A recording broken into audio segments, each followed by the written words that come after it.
Mais bienvenue en tout cas à tous les nouveaux collègues. Alors pour me représenter rapidement, oui je m'excuse, c'est parce que l'image va jusque là, donc je suis obligée d'entrer dans le bloc, sinon nos collègues à Lorient ne me voient pas. Donc cristallisons, je suis enseignante-chercheur à Sherbrooke, faculté d'éducation, j'enseigne la pédagogie de l'enseignement supérieur à des profs du supérieur et différents statuts mais qui gravitent en enseignement supérieur. Et je fais ma recherche dans le même domaine.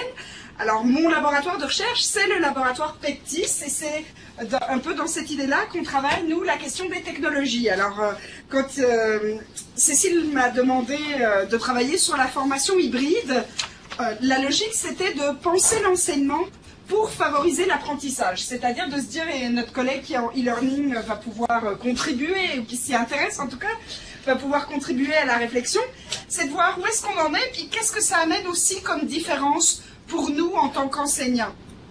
Comment ça nous positionne? Alors ce que je vous propose, c'est de me couper bien évidemment comme ce matin.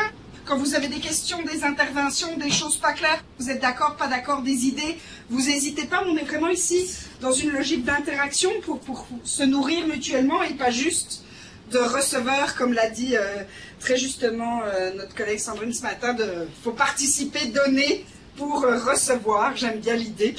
Donc on va se lancer tous ensemble autour de cette question-là avec un 2 heures devant nous de travail. Alors un petit plan de rencontre juste pour se situer, un lancement de rencontre, et vous voyez que j'ai été assez, parlons d'hybridation, puisque c'est la thématique, parlons d'enseignement, puisque vous êtes en partie réunis pour ça, parlons de vous, parce que je me suis dit que c'était aussi un temps de partage, parlons d'apprentissage, puis on va reparler de vous, hein, c'est quand même important, vous êtes un sujet important, et pour finir par une bonne nouvelle. Donc vous voyez que j'ai un plan qui se veut motivant à la fin. Amandine, voilà comment on motive son groupe. Tu dis que tu vas finir par une bonne nouvelle, ça les motive à rester jusqu'au bout. Ça marche. Alors, je vous propose une petite citation pour lancer cette rencontre qui dit « Nous étions terriens dans un monde, j'ai oublié le DE, stable. Nous sommes devenus marins dans un monde héraclitéen, où tout est changement, déconstruction et reconstruction. L'éducation doit s'adapter à ce monde problématique. La transmission des savoirs anciens devient inutilisable. Il faut renoncer à chercher des certitudes dans des référentiels fixes. La carte, l'expérience, les savoirs antérieurs, ces certitudes devenues provisoires, et la boussole, le questionnement, le doute, la problématisation, pour que les jeunes s'orientent sur la carte et surtout puissent y ouvrir d'autres chemins. Alors, j'aimerais savoir ce que ça évoque pour vous, cette citation. Qu'est-ce qu'elle amène comme idée, comme réflexion, comme désaccord, comme accord, comme questionnement? Qu'est-ce qu'elle vous inspire?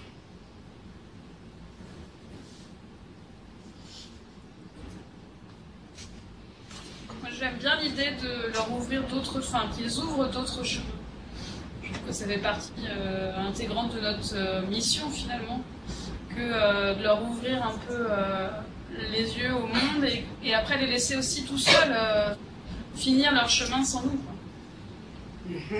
Dans le sens où aussi, rappelez-vous que comme espace de formation, nous ne sommes qu'une étape dans la vie d'un étudiant, une étape parmi d'autres, et on espère qu'il y aura d'autres espaces de formation que ce premier temps qu'on leur propose, en tout cas au niveau de l'enseignement supérieur. Autre chose que ça inspire chez vous? On dirait que, même si ce n'est pas formulé expressément, que le savoir ancien, il est dit inutilisable, et si on entend, et si on a envie de dire jusqu'à inutile, et en fait, il faut quand même pas oublier que le savoir ancien, en fait, on ne peut orienter, cheminer, etc., qu'à partir du moment où on sait. Et donc la connaissance, elle est nécessaire à la base. Donc ça, il ne faut pas l'oublier parce que il ne faut pas oublier que les méthodes pédagogiques, il y a quand même une transmission de la connaissance et qu'il y a une acquisition de savoir de base qu'il ne faut pas négliger quand même. Il ne faut pas l'oublier et ces quelques phrases tendent à mon sens à le faire oublier. Même si tout le reste c'est très... Ouais. Alors c'est intéressant parce que là vous liez en fait l'idée d'acquérir des connaissances avec la transmission. Alors, Est-ce qu'on peut acquérir des connaissances autrement que par transmission? moi, je le lisais pas tout à fait de la même manière. Ah. Ouais, j'étais tout à fait d'accord avec le nécessaire besoin de connaissances pour pouvoir raisonner et derrière pouvoir problématiser et tout. Mais c'était plutôt, je voyais plutôt dans un changement de posture en fait au niveau de l'enseignant. C'est-à-dire qu'effectivement on n'est plus dans une posture de transmission, mais plutôt avec carte, expérience, savoir, certitude, devenir plutôt dans une dimension de médiateur en fait. C'est plus dans ce sens-là que je le changeais. Donc le besoin de connaissances il est toujours là, mais elles sont plus transmises de manière très académique comme on le faisait, enfin comme c'est fait encore, mais plutôt médier, trouver un autre moyen de les faire passer chez l'apprenant. En tout cas, il y a un message clair, effectivement, les connaissances ne peuvent pas disparaître. Ça, je pense qu'on est dans un état de fait où, en effet, elles ne peuvent pas disparaître. Ce que je trouve intéressant ici, c'est que vous avez deux interprétations, finalement, de la phrase. Alors, si vous lisiez l'ensemble de l'ouvrage de Fabre, effectivement, elle va plus se diriger dans votre direction. C'est-à-dire que lui, en effet, voit que c'est le principe de transmission. Et pourquoi je l'ai choisi? Parce qu'on se parle d'hybridation. Et donc, l'hybridation, c'est l'idée du savoir partout et tout le temps, et comment est-ce que nous, on va se retrouver à aider l'étudiant à acquérir ses connaissances. Mais j'entends bien votre préoccupation autour de ça, elle me semble tout à fait légitime, effectivement. Autre chose que ça vous inspire? Moi, je suis pas tout à fait d'accord avec le début. Avec le début. Nous étions terriens dans un monde stable. L'idée que le monde était stable et qu'il est plus stable, je crois qu'il a jamais été stable. Il y a toujours eu changement, déconstruction, reconstruction, que c'est pas nouveau. On a l'impression qu'avant rien ne bougeait, et qu'on vit une transition extraordinaire. Je crois que c'est pas nouveau, que l'humanité, elle a toujours progressé, elle continue à progresser. Voilà. Donc c'est un peu, ça simplifie un peu, quoi. Oui, d'accord, je l'entends bien, effectivement. En effet, est-ce qu'on n'a jamais été dans un monde stable? C'est une bonne question.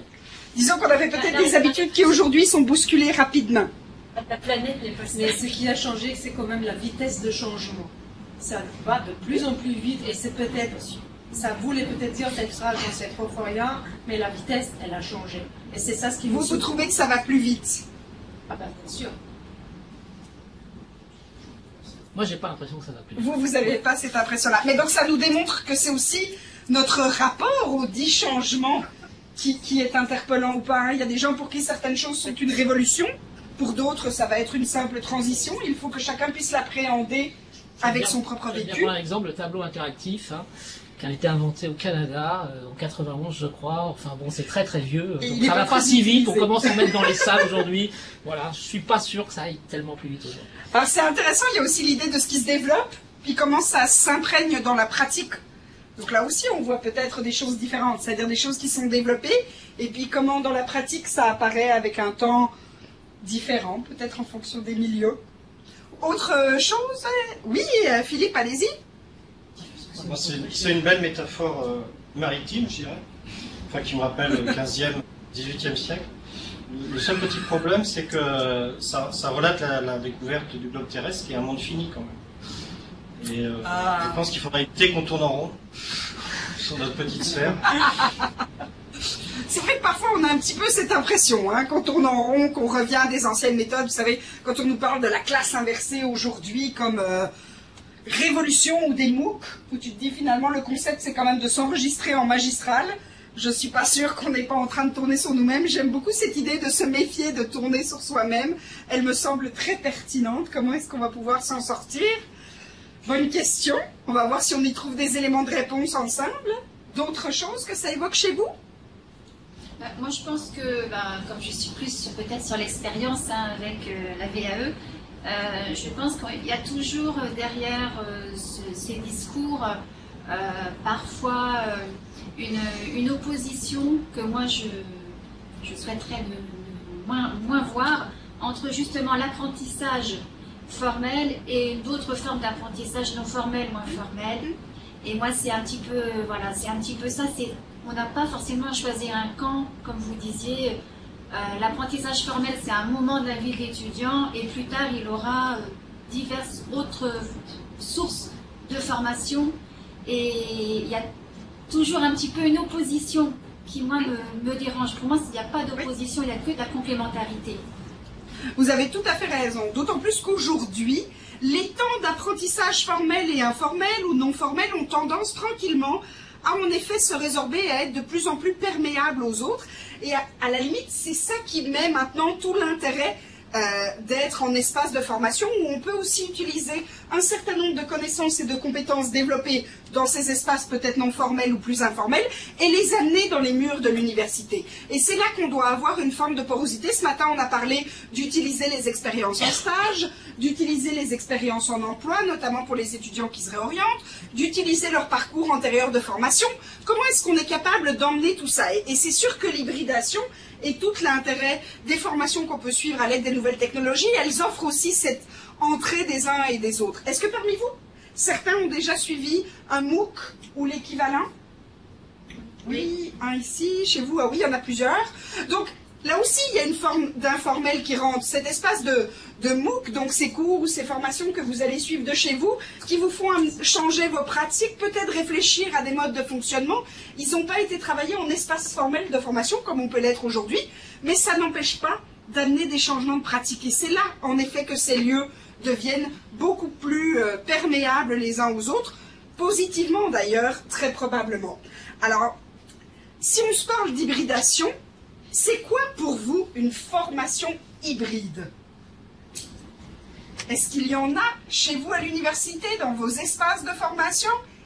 C'est quoi une formation hybride? Qu'est-ce que vous mettez derrière? J'aimerais bien le savoir. Franchement, je vais bien savoir. Parce que là, moi, j'ai moins 2 ou 3 définitions déjà rien que pour ça. Donc, voilà, c'est une formation. Enfin, certains l'entendent comme une partie à distance, une partie en présentiel. Hybridation, moi je travaillais sur le modèle de Stanford avec, c'est une formation où il y a un cœur de compétences qui sont acquises et qui sont ensuite je sais pas, amendées grâce à d'autres formations du style ingénieur et Sciences Po par exemple, vous voyez, des choses comme ça. D'accord. Donc ça c'est l'hybridation. Donc voilà une deuxième définition. Donc je ne sais pas. La réponse est je ne sais pas. Ce que c'est qu'on Ben c'est bon, c'est bien des fois de pouvoir se dire je ne sais pas. Est-ce que d'autres personnes... Oui, Christelle, allez-y. Différentes façons d'enseigner dans un même cours avec différents outils, faire un mixte de tout. On le fait déjà un petit peu avec les CMT-DTP, hein, quelque part. Oui, d'accord. On peut rajouter autre chose, d'autres outils.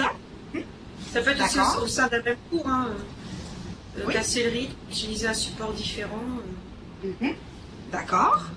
D'autres idées quand vous parlez d'hybridation, vous en e-learning, mon cher, qu'est-ce que ça vous inspire, hybridation? Non, la première définition qui a été donnée, c'est celle qui est la plus commune. Présence-distance. Voilà, c'est ça. Alors, par contre, il y a un problème de vocabulaire, puisque apparemment on nous dit qu'il ne faut plus dire formation hybride, mais formation mixte. Alors, est-ce que c'est une question de vocabulaire ou est-ce qu'il y a des nuances entre les...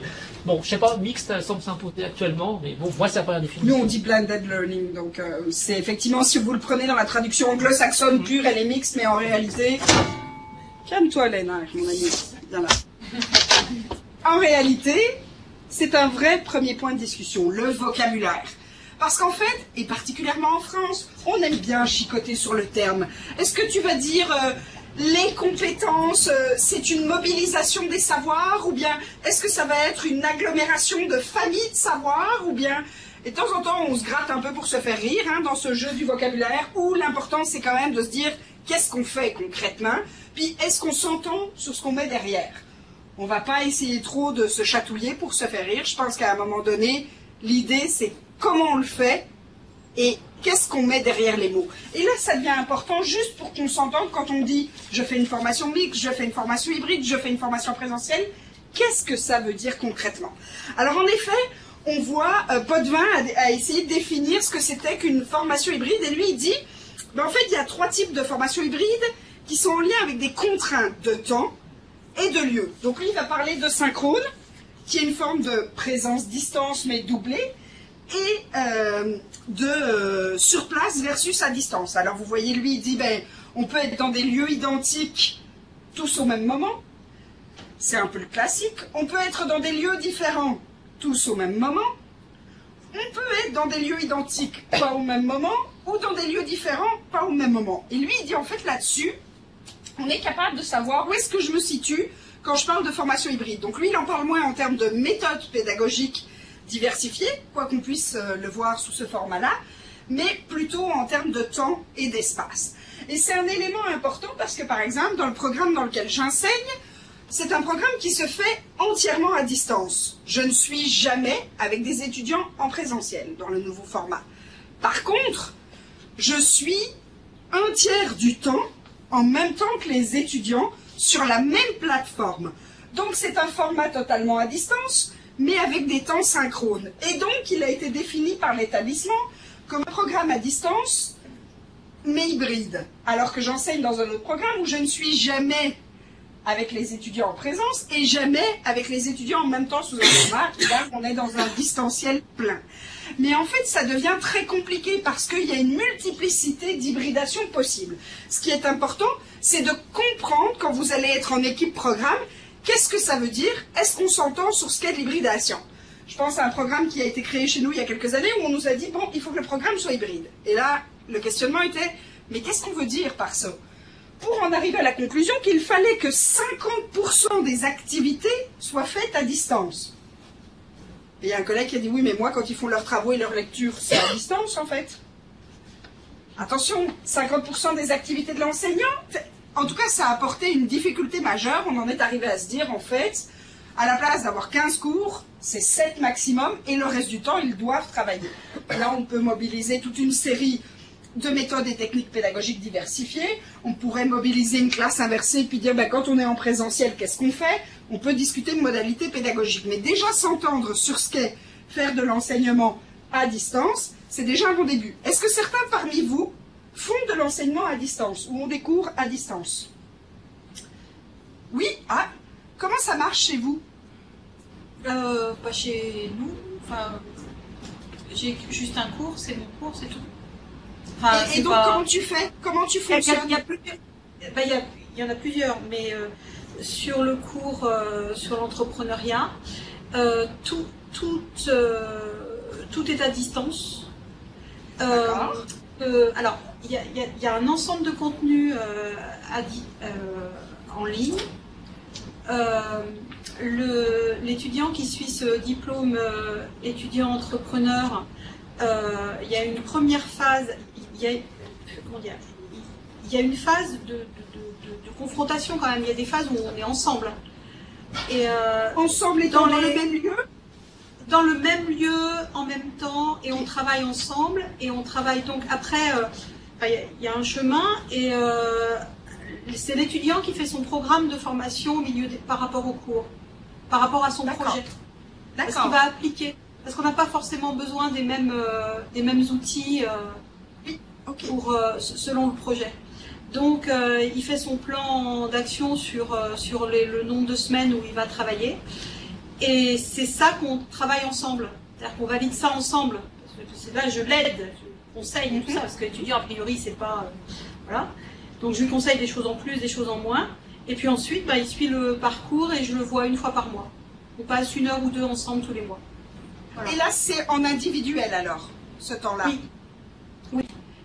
Avec ça, il y a aussi ce qu'on appelle du tutorat collectif ou ce qu'on appelle du coworking, mais c'est pas forcément moi qui le fais.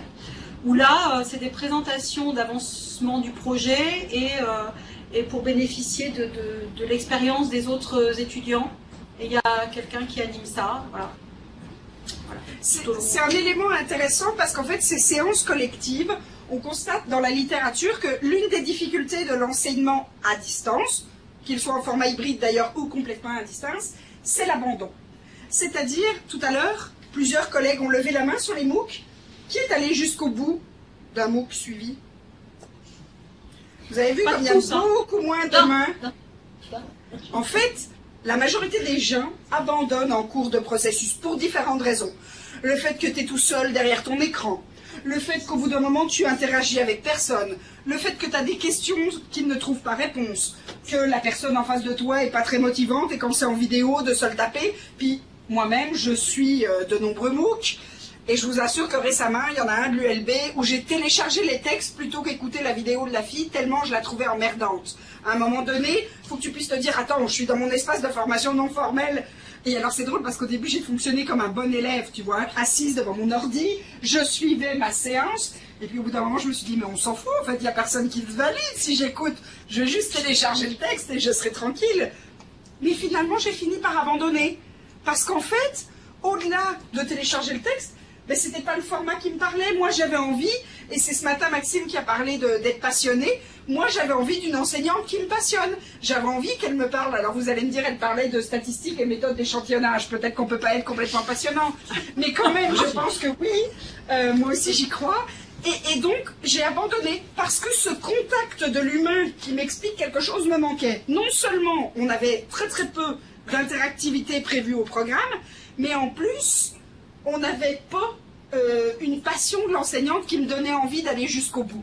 Or, c'est un élément essentiel quand on se situe dans du à distance, de pouvoir faire le point avec les étudiants sur son parcours, effectivement, et de pouvoir avoir des séances collectives où on a ce qu'on appelle le sentiment de présence. Alors, il y a toute une série de modèles dans la littérature autour du sentiment de présence à distance, notamment mon collègue Mathieu Petit travaille sur ces questions-là, et c'est un sentiment qu'on doit amener chez l'étudiant pour pouvoir le mobiliser quand on est à distance en espace de formation, parce que sinon on a une augmentation de l'abandon ou de la non-persévérance dans les études. C'est le danger de l'hybridation. C'est un point sur lequel il faudra être attentif. C'est pour ça qu'aujourd'hui aussi la littérature nous amène à prendre conscience que le totalement à distance, c'est-à-dire sans jamais de contact avec les étudiants, de type autoportant, n'est pas le plus efficace. Parce que même dans le programme où je suis complètement à distance, on a des forums, et ça veut dire que tous les jours, je suis en contact avec des étudiants qui savent aussi qui je suis,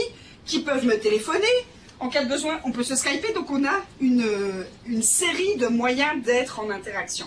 Ça, c'est un élément important dans le à distance, parce que sinon, on constate que l'abandon est plus important. Ouais, Pardon ? C'est même des chiffres de 95%, oui, bien c'est sûr, considérable. Bien sûr. Il y a très très peu qui arrivent au bout. Oui. Et la cause première, c'est vraiment la démotivation. Il y a vraiment l'isolement, c'est le facteur numéro 1 qui est mentionné dans toutes les études autour du à distance qui crée l'abandon, en effet. Alors, si on se parle d'enseignement, parce qu'on est quand même là aussi à se poser cette question-là, je vous propose un petit texte de Michel Serres. Je vais vous proposer de le lire.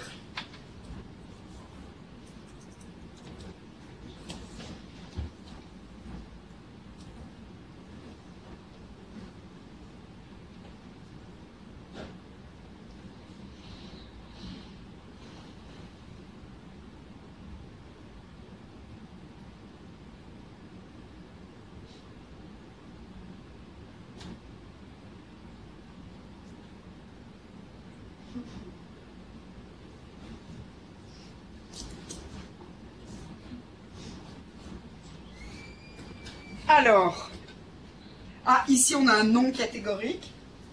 Il vous parle pas, Michel Serres? Si, j'aime bien. C'est quoi? C'est tiré de ce... comment? Édité au XXIe siècle, ouais. Ah, c'est édité au XXIe siècle, d'accord.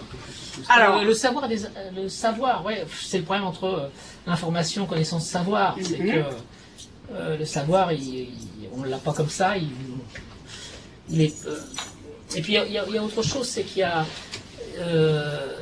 il parle de support de la formation, donc l'imprimerie, la toile, etc. Il y a aussi la modalité de cette information, parce que je pense qu'il reste beaucoup dans le texte, il pense au texte, le texte s'est représenté de manière différente, il n'y a pas que ça, il n'y a pas de la transformation du texte, il y a aussi qu'aujourd'hui, on voit nos étudiants, ils ont beaucoup basculé sur la formation qui n'est pas textuelle, mais qui est vidéo. Oui. Et ça, je ne sais pas s'il l'intègre dans son texte. D'accord. Autre réaction face à ce texte? Oui, Christelle, allez-y. Donc là, je prends surtout vers la fin. Là, c'est vrai qu'aujourd'hui, on va sur Internet, on tape sur un moteur de recherche, on a accès à des tas de choses. Maintenant, il faut avoir l'esprit critique pour vérifier les informations, les synthétiser, les trier, etc., etc. On va s'en parler, effectivement. Allez-y.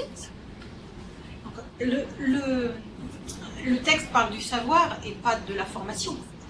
Et en fait, c'est tout le rôle de l'enseignant maintenant. C'est pas tellement de transmettre des savoirs ou de donner des accès au savoir. Les accès sont partout.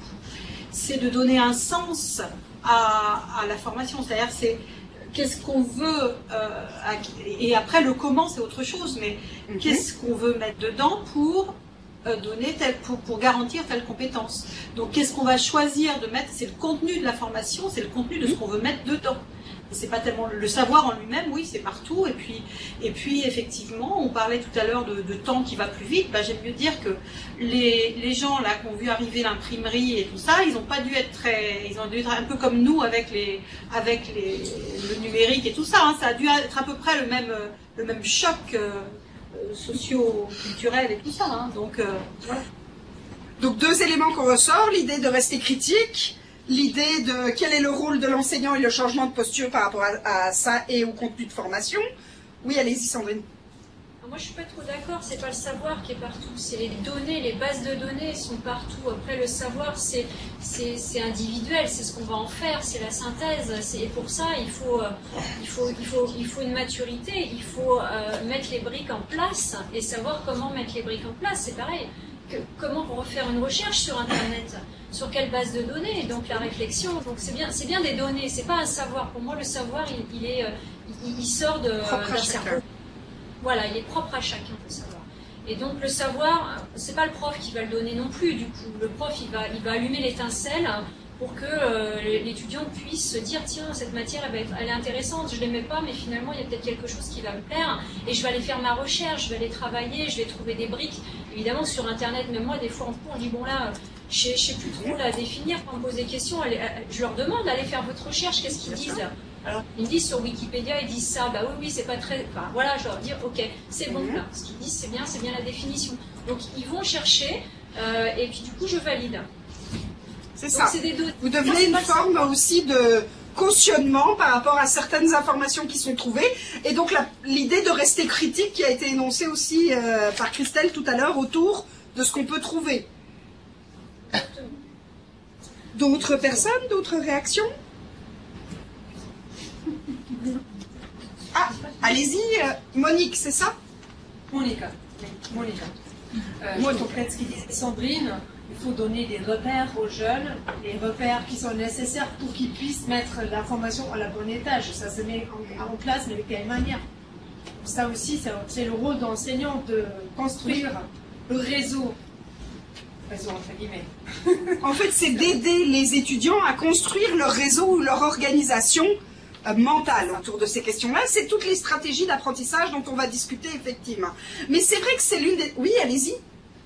Ouais, moi j'avais une autre remarque, c'est juste, enfin j'ai beaucoup d'étudiants qui me font la remarque de, ouais mais de toute façon toute l'information elle est sur internet, pourquoi on faudrait qu'on apprenne?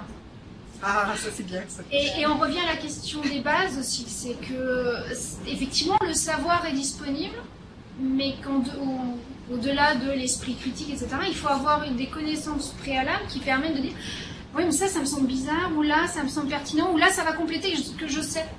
Mais de dire le savoir est disponible ne veut pas dire qu'on sait pour autant et qu'il y a quand même des choses qu'il faut apprendre à un moment ou à un autre. Exactement, en fait c'est pas parce qu'il est disponible que ça nous empêche de faire des apprentissages. Je pense aux langues, je suis désolée, mais ils me disent mais j'ai pas besoin d'apprendre du vocabulaire, j'utilise Google Trad et tout va bien. Et je dis ouais bah vous faites la phrase en français, vous la basculez en espagnol, vous prenez ce qu'ils vous ont donné, vous basculez en français et vous allez voir la différence entre les deux textes. Celui de départ, etc. Et vous allez comprendre qu'il y a un moment, et puis quand vous serez en face à face avec quelqu'un, il va bien falloir que vous ayez le vocabulaire de place, parce que sinon vous allez avoir du mal à interagir. Donc effectivement, il y a énormément de savoir, ça permet d'avoir des connaissances complémentaires qui sont énormes et de chercher, etc. etc. Mais le fait qu'il y ait énormément d'informations ne veut pas dire qu'on sait quoi en faire du début. Tout à fait. Ce matin, on parlait de connaissances conditionnelles, c'est-à-dire qu'on va utiliser dans certaines conditions, avec certains contextes, et comment, quand je suis en face de quelqu'un, je ne vais pas tout à fait sortir mon téléphone puis dire « Attends, je vais te traduire ma phrase, je souhaiterais aller aux toilettes ». Et puis que Siri te dit l'information en espagnol, ça fait pas de sens. C'est pas un contexte qui est extrêmement agréable quand on est dans cet espace de développement de relations. Donc il faut pouvoir aussi se rendre compte que c'est pas parce que c'est disponible que ça veut dire qu'on peut y avoir accès tout le temps. Ça veut dire aussi garder une posture critique, être capable de compléter, mais aussi de nuancer certaines choses qu'on trouve sur Internet. La question de Wikipédia qui arrive systématiquement, évidemment, hein, qu'on soit en enseignement hybride ou pas d'ailleurs. Sur Wikipédia, il y a des pages qui sont extrêmement bien faites. Je pense à des collègues de sciences qui eux-mêmes font des pages sur certains contenus, puisque les étudiants y vont, mais aussi qui démontrent tout l'intérêt d'aller valider l'information que je trouve sur Internet pour m'assurer de l'exactitude de ce qui est mentionné. Et vous savez, un chiffre qui fait assez peur, si on prend Facebook, qui est quand même devenu un réseau, disons, de transmission d'informations assez important, 60% des gens forward l'article, c'est-à-dire le repost, le partage, sans l'avoir ouvert. C'est quand même assez interpellant. Donc il ne fonctionne que sur le titre ou l'image. Alors quand on sait comment est-ce qu'on peut avoir des titres particulièrement douteux, et je vais vous en donner un exemple, pas plus tard que tout récemment au Canada, il y a eu un titre qui était « Les vaccins causent la mort de 7 enfants ». Alors évidemment, comme on est dans un climat anti-vaccin, c'est mal, enfin tous les mythes qui circulent dessus sont en cours. Quand vous cliquez sur l'article, en vérité, on vous parle du Mexique, il me semble, où ce sont des enfants qui ont été infectés non pas à cause du vaccin, mais à cause de la seringue souillée qui a été utilisée. Donc c'est pas le vaccin qui a tué les gamins, mais le titre c'est ça. Imaginez le nombre de gens qui, sur le mur Facebook, ont écrit « Vous voyez pourquoi je ne fais pas vacciner mes enfants ».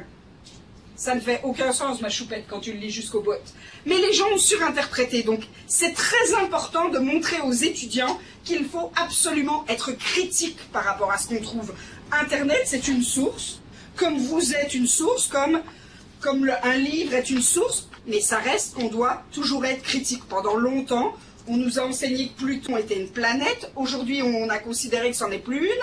La science, ça évolue tous les jours. C'est hyper important que nous aussi, comme enseignants, on reste informés de ce qui se fait, de ce qui se passe dans notre domaine et qu'on puisse évoluer avec le domaine et la science. Et pour moi, ça c'est un élément clé, c'est quand j'ai des enseignants qui me disent « Ah oui, mais moi j'enseigne une science fondamentale, j'ai pas vraiment besoin de me tenir à jour ». Je trouve ça quelque peu déprimant de considérer qu'une science fondamentale, c'est un truc qu'on ne maintient pas à jour. Pour moi, ça fait peu de sens. Je crois que si on part avec cet a priori-là au niveau des étudiants, ça donne un peu l'impression que le savoir, c'est une science morte, finalement.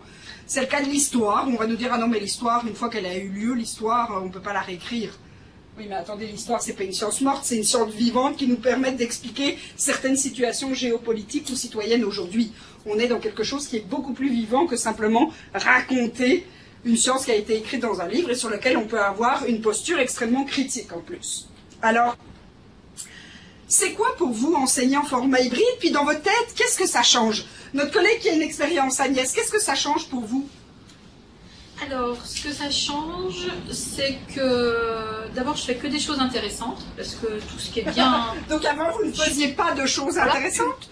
Non, mais je ne fais que des choses intéressantes. C'est-à-dire que la partie acquisition, voilà, descriptif et tout ça, c'est en ligne, donc voilà, et puis validé. Et puis l'autre chose, c'est que dans le cas particulier de l'entrepreneuriat, c'est qu'il y a plein de cas différents. Et donc c'est complètement adaptable. Donc j'ai pas besoin de dire et dans ce cas-là, et dans ce cas-là, et dans ce cas-là. Là, c'est le chemin, il est individualisé. Et ça, c'est très très précieux. Ensuite, chacun va à son rythme. Enfin oui, enfin c'est tous les bénéfices de l'individualisation. Je pense que c'est une des raisons principales. L'autre point, c'est que nous sommes à Lorient et à Vannes, par exemple. Hein, c'est aussi mon problème pour enseigner, vous voyez, cette matière-là, enfin, cette discipline. Donc j'ai des étudiants qui sont un peu partout. Et donc le fait que ce soit à distance, c'est très facile. Voilà. Et dans les points négatifs, ma chère, qu'est-ce qui est plus négatif? Alors, ce qui est plus négatif, c'est la motivation. C'est-à-dire que là, pour eux et pour moi, parce que quand ils font pas bien les choses, je veux dire, c'est pas satisfaisant pour moi, et que il faut quand même une certaine maturité pour travailler comme ça. D'accord. Alors moi j'ai deux travers. J'ai le travers de à distance, du contenu, un contenu quand même parfois qui est dur, hein, quand on fait, enfin le collègue qui est en question en face, quand on fait un compte de résultats ou enfin des chiffres bien, c'est du méchant quand même. C'est pas fun du tout. Hein. Donc voilà. Et l'autre chose, c'est aussi le projet en lui-même, parce que c'est appliqué sur un projet réel de création d'entreprise, et le projet peut aller mal aussi. Ah oui, oui. Donc j'ai aussi cet écueil-là, c'est-à-dire que là, les cours n'y sont pour rien, mais si le projet va pas bien, là, à distance, c'est compliqué.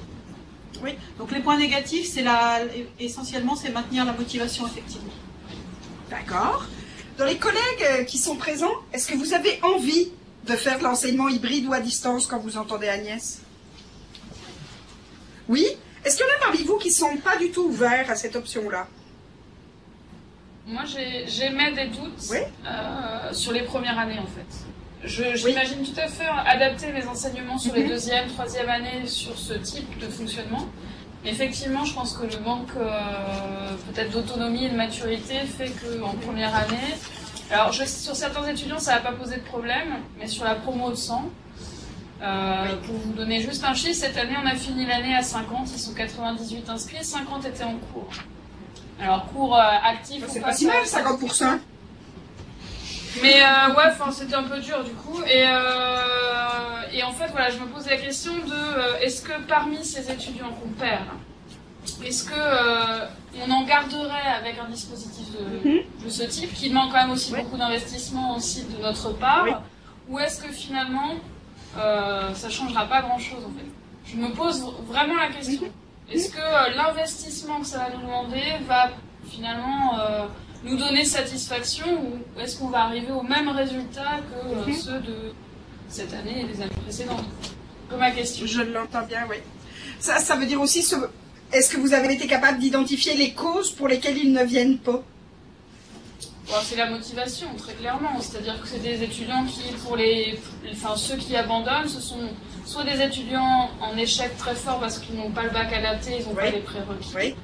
Cela, on essaie de les réorienter, parce on a des dispositifs à la fac qui nous permettent de le faire, mais bon, certains sont dans le déni, donc préfèrent tout arrêter.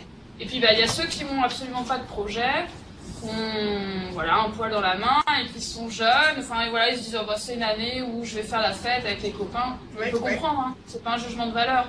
Mais du coup, ceux-là, je suis pas sûre qu'avec...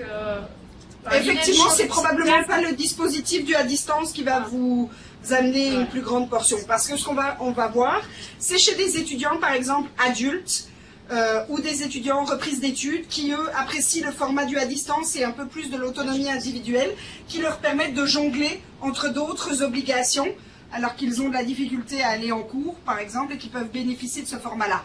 Mais c'est vrai que si c'est des étudiants qui sont plutôt dans un abandon, soit par rapport à une notation, ou un échec, ou une mauvaise orientation, tout court, ou des étudiants qui ont choisi qu'ils allaient faire la fête, je ne suis pas certaine que ce sera le format le plus adéquat, parce qu'il ne convient pas nécessairement à tout le monde, ça c'est important.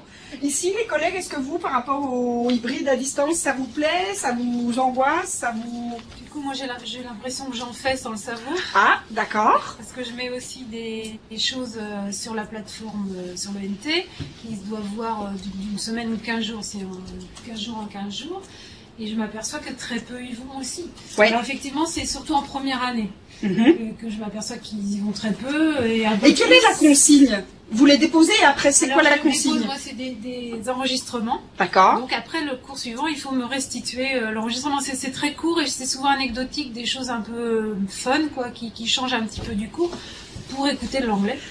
Ah oui, d'accord. Et qu'est-ce qui se passe s'ils n'y vont pas? Mais rien. Ah oui, c'est ça. Le cours se passe comme si de rien n'était. Et en fait, la problématique, elle est là. C'est la jonction entre... Voilà.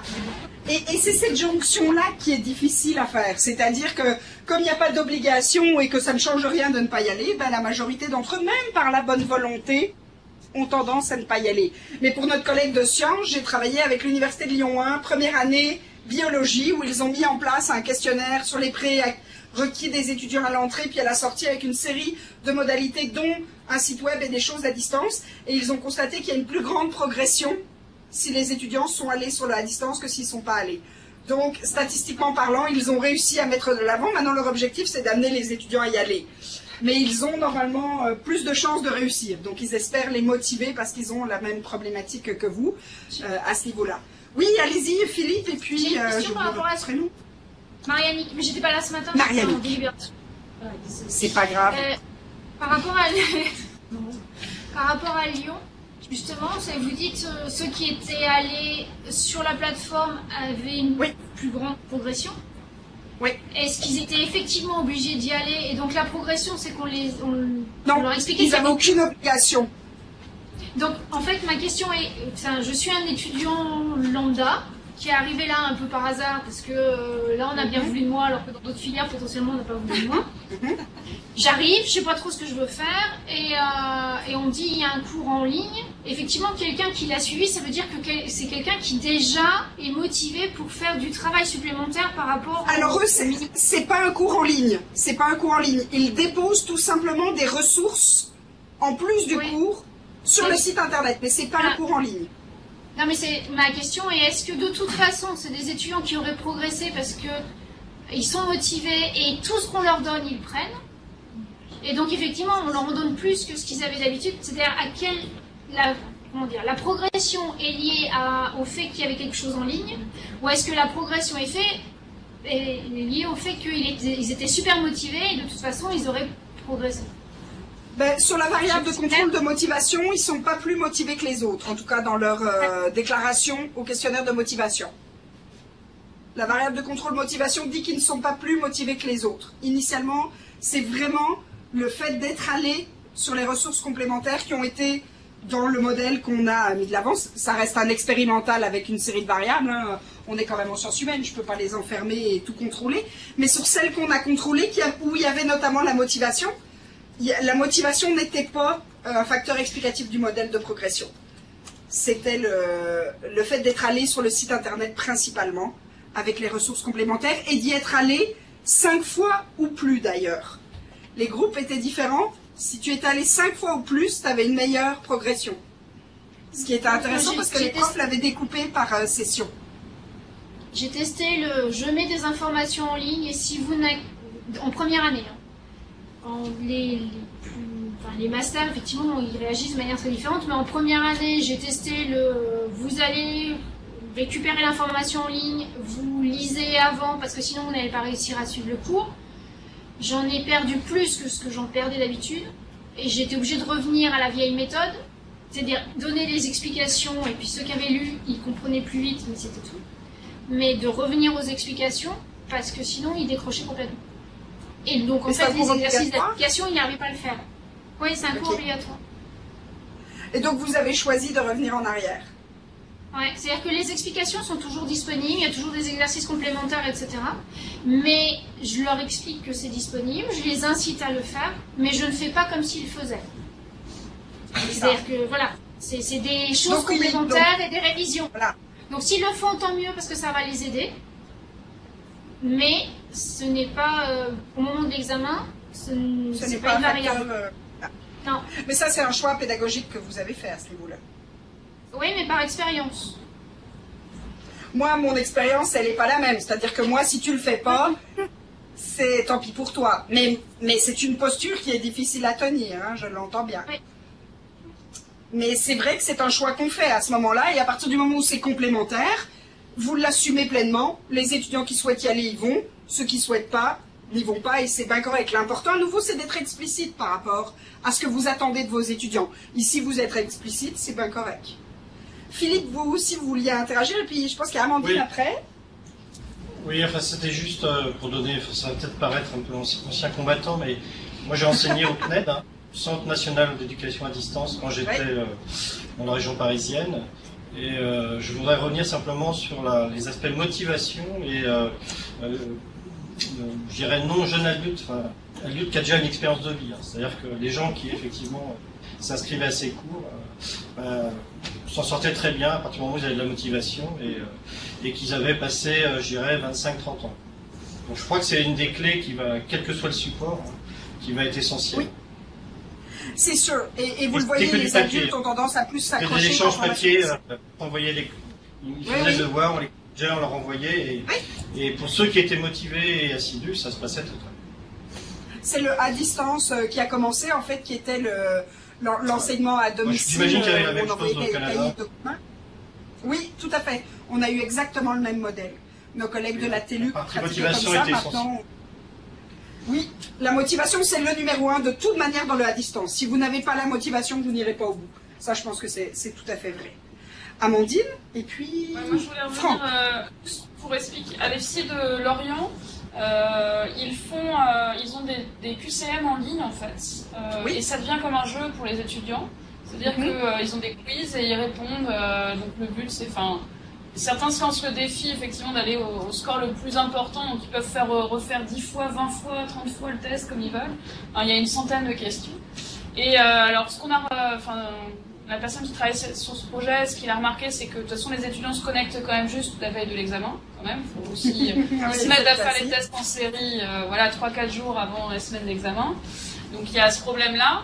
Et nous, on a tenté d'essayer, on a commencé à mettre en place l'expérience sur la première année avec des QCM mis en ligne, et ça prend pas du tout. Ou très très peu. Et la différence, effectivement, c'est, je pense qu'à l'UFSI, ils ont un projet professionnel. On revient à la thématique de ce matin. C'est-à-dire qu'ils doivent valider, en fait, ils ont fait ça sur des UE qui sont difficiles pour eux à valider, mais ils ont l'obligation de valider ces UE pour pouvoir passer à l'année suivante et valider leur diplôme. Nous, on n'a pas ça. C'est-à-dire qu'ils peuvent faire l'impasse d'une UE, par exemple, et puis par compensation, finalement, réussir à valider leur année. Et puis, derrière, ils ont un diplôme, mais qui n'est pas forcément professionnel. Et je pense que c'est aussi une des explications du fait que ça marche finalement moins bien chez nous que chez eux. Oui, ça peut être une explication. Il y a peut-être aussi une autre variable, c'est alors pour connaître aussi un peu l'IFSI à Lorient et comment il fonctionne, pour en échanger avec les collègues là-bas, c'est aussi que c'est pas une couche supplémentaire qui est rajoutée, c'est-à-dire qu'en termes d'ingénierie en amont, puis vous disiez ça change quoi, c'est pensé aussi dedans et c'est inclus dans les temps et les volumes d'heures allouées à l'unité d'enseignement. C'est-à-dire que, alors, ils peuvent y aller un peu plus, bien sûr, mais il y a sur les 30 heures qui sont allouées à l'unité d'enseignement en anatomie, en l'occurrence, c'est souvent ça, il y a 2 ou 3 heures qui sont comptabilisées, où on sait que c'est du temps à distance. Mais il est compté dans le temps, il est valorisé. Ce matin, on se parlait de temps d'auto-apprentissage, voilà un excellent exemple. Alors, ça peut être un élément aussi qui Oui, vous avez raison. Franck ? Moi, je revenais sur la question qui est posée, ça change quoi ? Ce qu'on constate, il y a plein de réponses à cette question. Il y a des réponses différentes selon les acteurs. Et on constate, par exemple, l'enseignant, il y a un certain... Là, on est enseignant, donc on donne des réponses d'enseignants. Et on dit, par exemple, l'enseignement à distance, la formation hybride, c'est bien, parce que moi, j'en ai marre de faire des cours sur des grosses populations, pas intéressées. Donc voilà, ça peut être une réponse. Et puis, il y a la réponse de la gouvernance qui peut être de dire ça va coûter moins cher, donc on va passer sur de la formation hybride. Et puis il y a la réponse de l'étudiant qui dit moi je préfère ça parce que je peux le faire de chez nous. Ils disent rarement ça, mais je préfère ça parce que j'ai plus à me lever à 8h et aller en cours. Voilà. Et en fin de compte, ça fonctionne la formation hybride si les réponses des uns et des autres elles sont cohérentes, elles vont dans un même objectif. Sinon, on va souvent à l'échec. Vous avez raison. Et la chose de la gouvernance, que ça coûte moins cher, présentement, la littérature ne démontre pas que ça coûte moins cher. Donc, chère gouvernance, si vous nous écoutez, c'est mal barré si c'est votre choix. Disons que ça pourrait, à long terme, arriver à rationaliser certaines choses, mais dans un premier temps, ça ne coûte pas moins cher. Et effectivement, il faut qu'il y ait une cohérence entre les acteurs. Et ça veut dire aussi présenter clairement quelles sont nos finalités comme institution, comme enseignant, de faire la formation à distance. Par exemple, dans l'exemple donné par Agnès, on voit très clairement quelle est la finalité pour l'étudiant avec son projet à développer, le parcours qu'il doit suivre, parcours aussi qui est balisé d'une certaine manière par la validation, Agnès, que tu fais en les rencontrant, puis en disant « Ok, je pense que tu as choisi le bon chemin, moi je te conseille d'aller plutôt par là, qu'est-ce qui va te manquer ?» On est presque dans un apprentissage par projet où l'enseignant intervient comme accompagnateur, avec une posture d'accompagnateur à des temps clés. Et il y a eu un gros ton, par contre, de planification. C'est-à-dire que toi, tu as fait beaucoup de travail en amont. Et ça, c'est un grand changement dans la formation hybride. C'est le temps en amont qui est passé par les enseignants, alors que actuellement, on est beaucoup dans un temps en présentiel. C'est là qu'on va mettre beaucoup de temps. Certains collègues préparent relativement peu, voire pas du tout, ce qu'ils vont faire en classe. Certains préparent déjà beaucoup, mais quand on est à distance, on a un gros temps de planification qui devient essentiel. Alors justement, je voulais, pour parler de vous, puisque vous parlez de posture avec laquelle je suis d'accord, en parlant de vous, c'est celle de l'enseignant. Et je vous propose une petite mise en situation. Je vais vous proposer d'y réfléchir à 5 minutes sur papier. Elle dit, cette année en équipe pédagogique, vous avez décidé que l'UE au sein de laquelle vous enseignez allait se donner en format hybride. Vous avez donc 15 heures à proposer sous ce format. Et ce que je vous demande, c'est de réfléchir au petit tableau que vous voyez sur l'écran qui dit quels sont les apprentissages visés. Si ça se traduit, c'est au terme de mes 15 heures d'enseignement, l'étudiant sera capable de. Vous comprenez que je cherche à ce que vous mettiez 1, 2, 3 maximum objectifs, c'est-à-dire un verbe d'action. Ensuite, les stratégies que vous allez mobiliser, quelles sont les activités d'apprentissage proposées pour atteindre vos objectifs, quels sont les outils pédagogiques et technologiques que vous allez mettre en place, et comment vous allez évaluer les apprentissages visés par les étudiants. Donc je vous propose de prendre quelques minutes pour vous réaliser ce petit tableau avec quelques idées. Alors, je vous propose de laisser votre réflexion en suspens. Je sais que c'est difficile, mais l'idée, c'est de lancer un premier tour de réflexion. Ça vous convient? Je vous frustre un peu, hein, ça motive la frustration. Alors, si on regarde ce travail que vous avez fait, qu'est-ce que ça change pour vous dans votre planification classique, dans votre enseignement traditionnel? Qu'est-ce qui a été difficile? Par où vous êtes entré? Oui? Allez-y, Sandrine. Ce qui change, c'est qu'on n'est plus avec eux, quoi. On les voit plus. C'est terrible. D'accord. Donc vous, c'est cet humain en face de vous qui vous manque, là. Voilà. C'est les questions en direct, c'est l'ambiance en direct. Donc c'est clair, hein, parce que là, je sais pas si on... là, ça ressemble, enfin, moi, ce que j'ai développé, ça ressemble à un MOOC. Un MOOC que j'ai suivi. D'accord. D'accord. Donc vous, vous êtes allé carrément en vous disant, bah, tant qu'à aller faire 15 heures, je vais y aller vraiment dans quelque chose de très, presque autoportant. Ben oui. D'accord. Oui. Après, tu peux envisager des séances sur les 15 heures et puis avoir des séances de TD en classe, en fait. Ah, c'est pas ce qui est demandé, là. C'est 15 heures sur le... Hybride. Ah non, 15 heures hybride. Ah, c'est 15 heures hybride, c'est pas les 15 heures totales.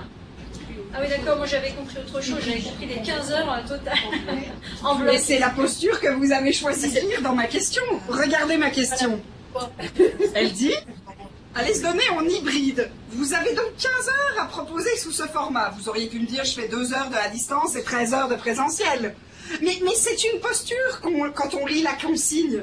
Vous voyez, ce matin, je vous parlais d'explicitation. La consigne, elle est écrite et pourtant, vous l'avez compris de manière différente. Rappelez-vous, quand vous êtes avec des étudiants, et particulièrement à distance, l'explicitation va être un véritable enjeu. Mais elle pouvait tout à fait être conçue comme ça, hein. Il n'y a aucun malaise à l'avoir conçue comme ça. Vous, Amandine, je constate que vous l'avez pensée avec des temps communs.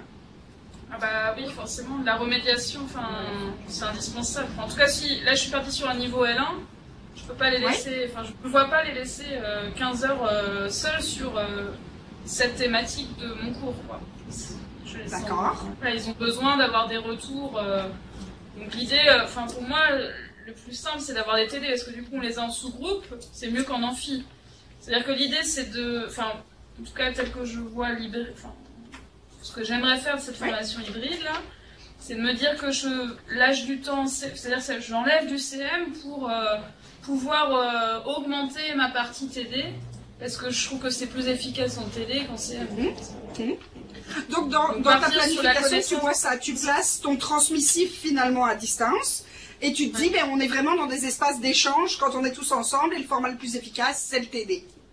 Avec l'idée qu'avant le TD, il faut qu'ils aient fait des petits exercices en ligne, donc je pense une fiche de définition à remplir ou des schémas à légender tout seul après avoir compris, avoir travaillé le cours tout seul, et se servir de ces supports-là en TD comme amorce pour corriger avec eux ce qu'ils n'ont pas compris et ce qu'ils n'ont pas réussi à faire là-dessus, et puis après faire des exercices complémentaires ou revenir sur des points supplémentaires après. C'est intéressant parce qu'en fait, ça nous amène à vraiment penser les temps avant d'être tous ensemble, pendant qu'on est tous ensemble, et l'après. Et ça, c'est quelque chose qu'en enseignement traditionnel, on a un peu tendance à faire. C'est-à-dire que, soit on a la posture qui a été mentionnée tout à l'heure par Maïanik, c'est-à-dire je m'attends à ce qu'il ne le fasse pas, et donc je mets tout mon temps sur quand on est ensemble. Et puis, vous avez des collègues qui ont aucun après. Donc, par exemple, ils vont dire, quand on sort du cours, je ne m'attends pas à ce qu'ils fassent rien du tout de ce qu'on a fait en classe.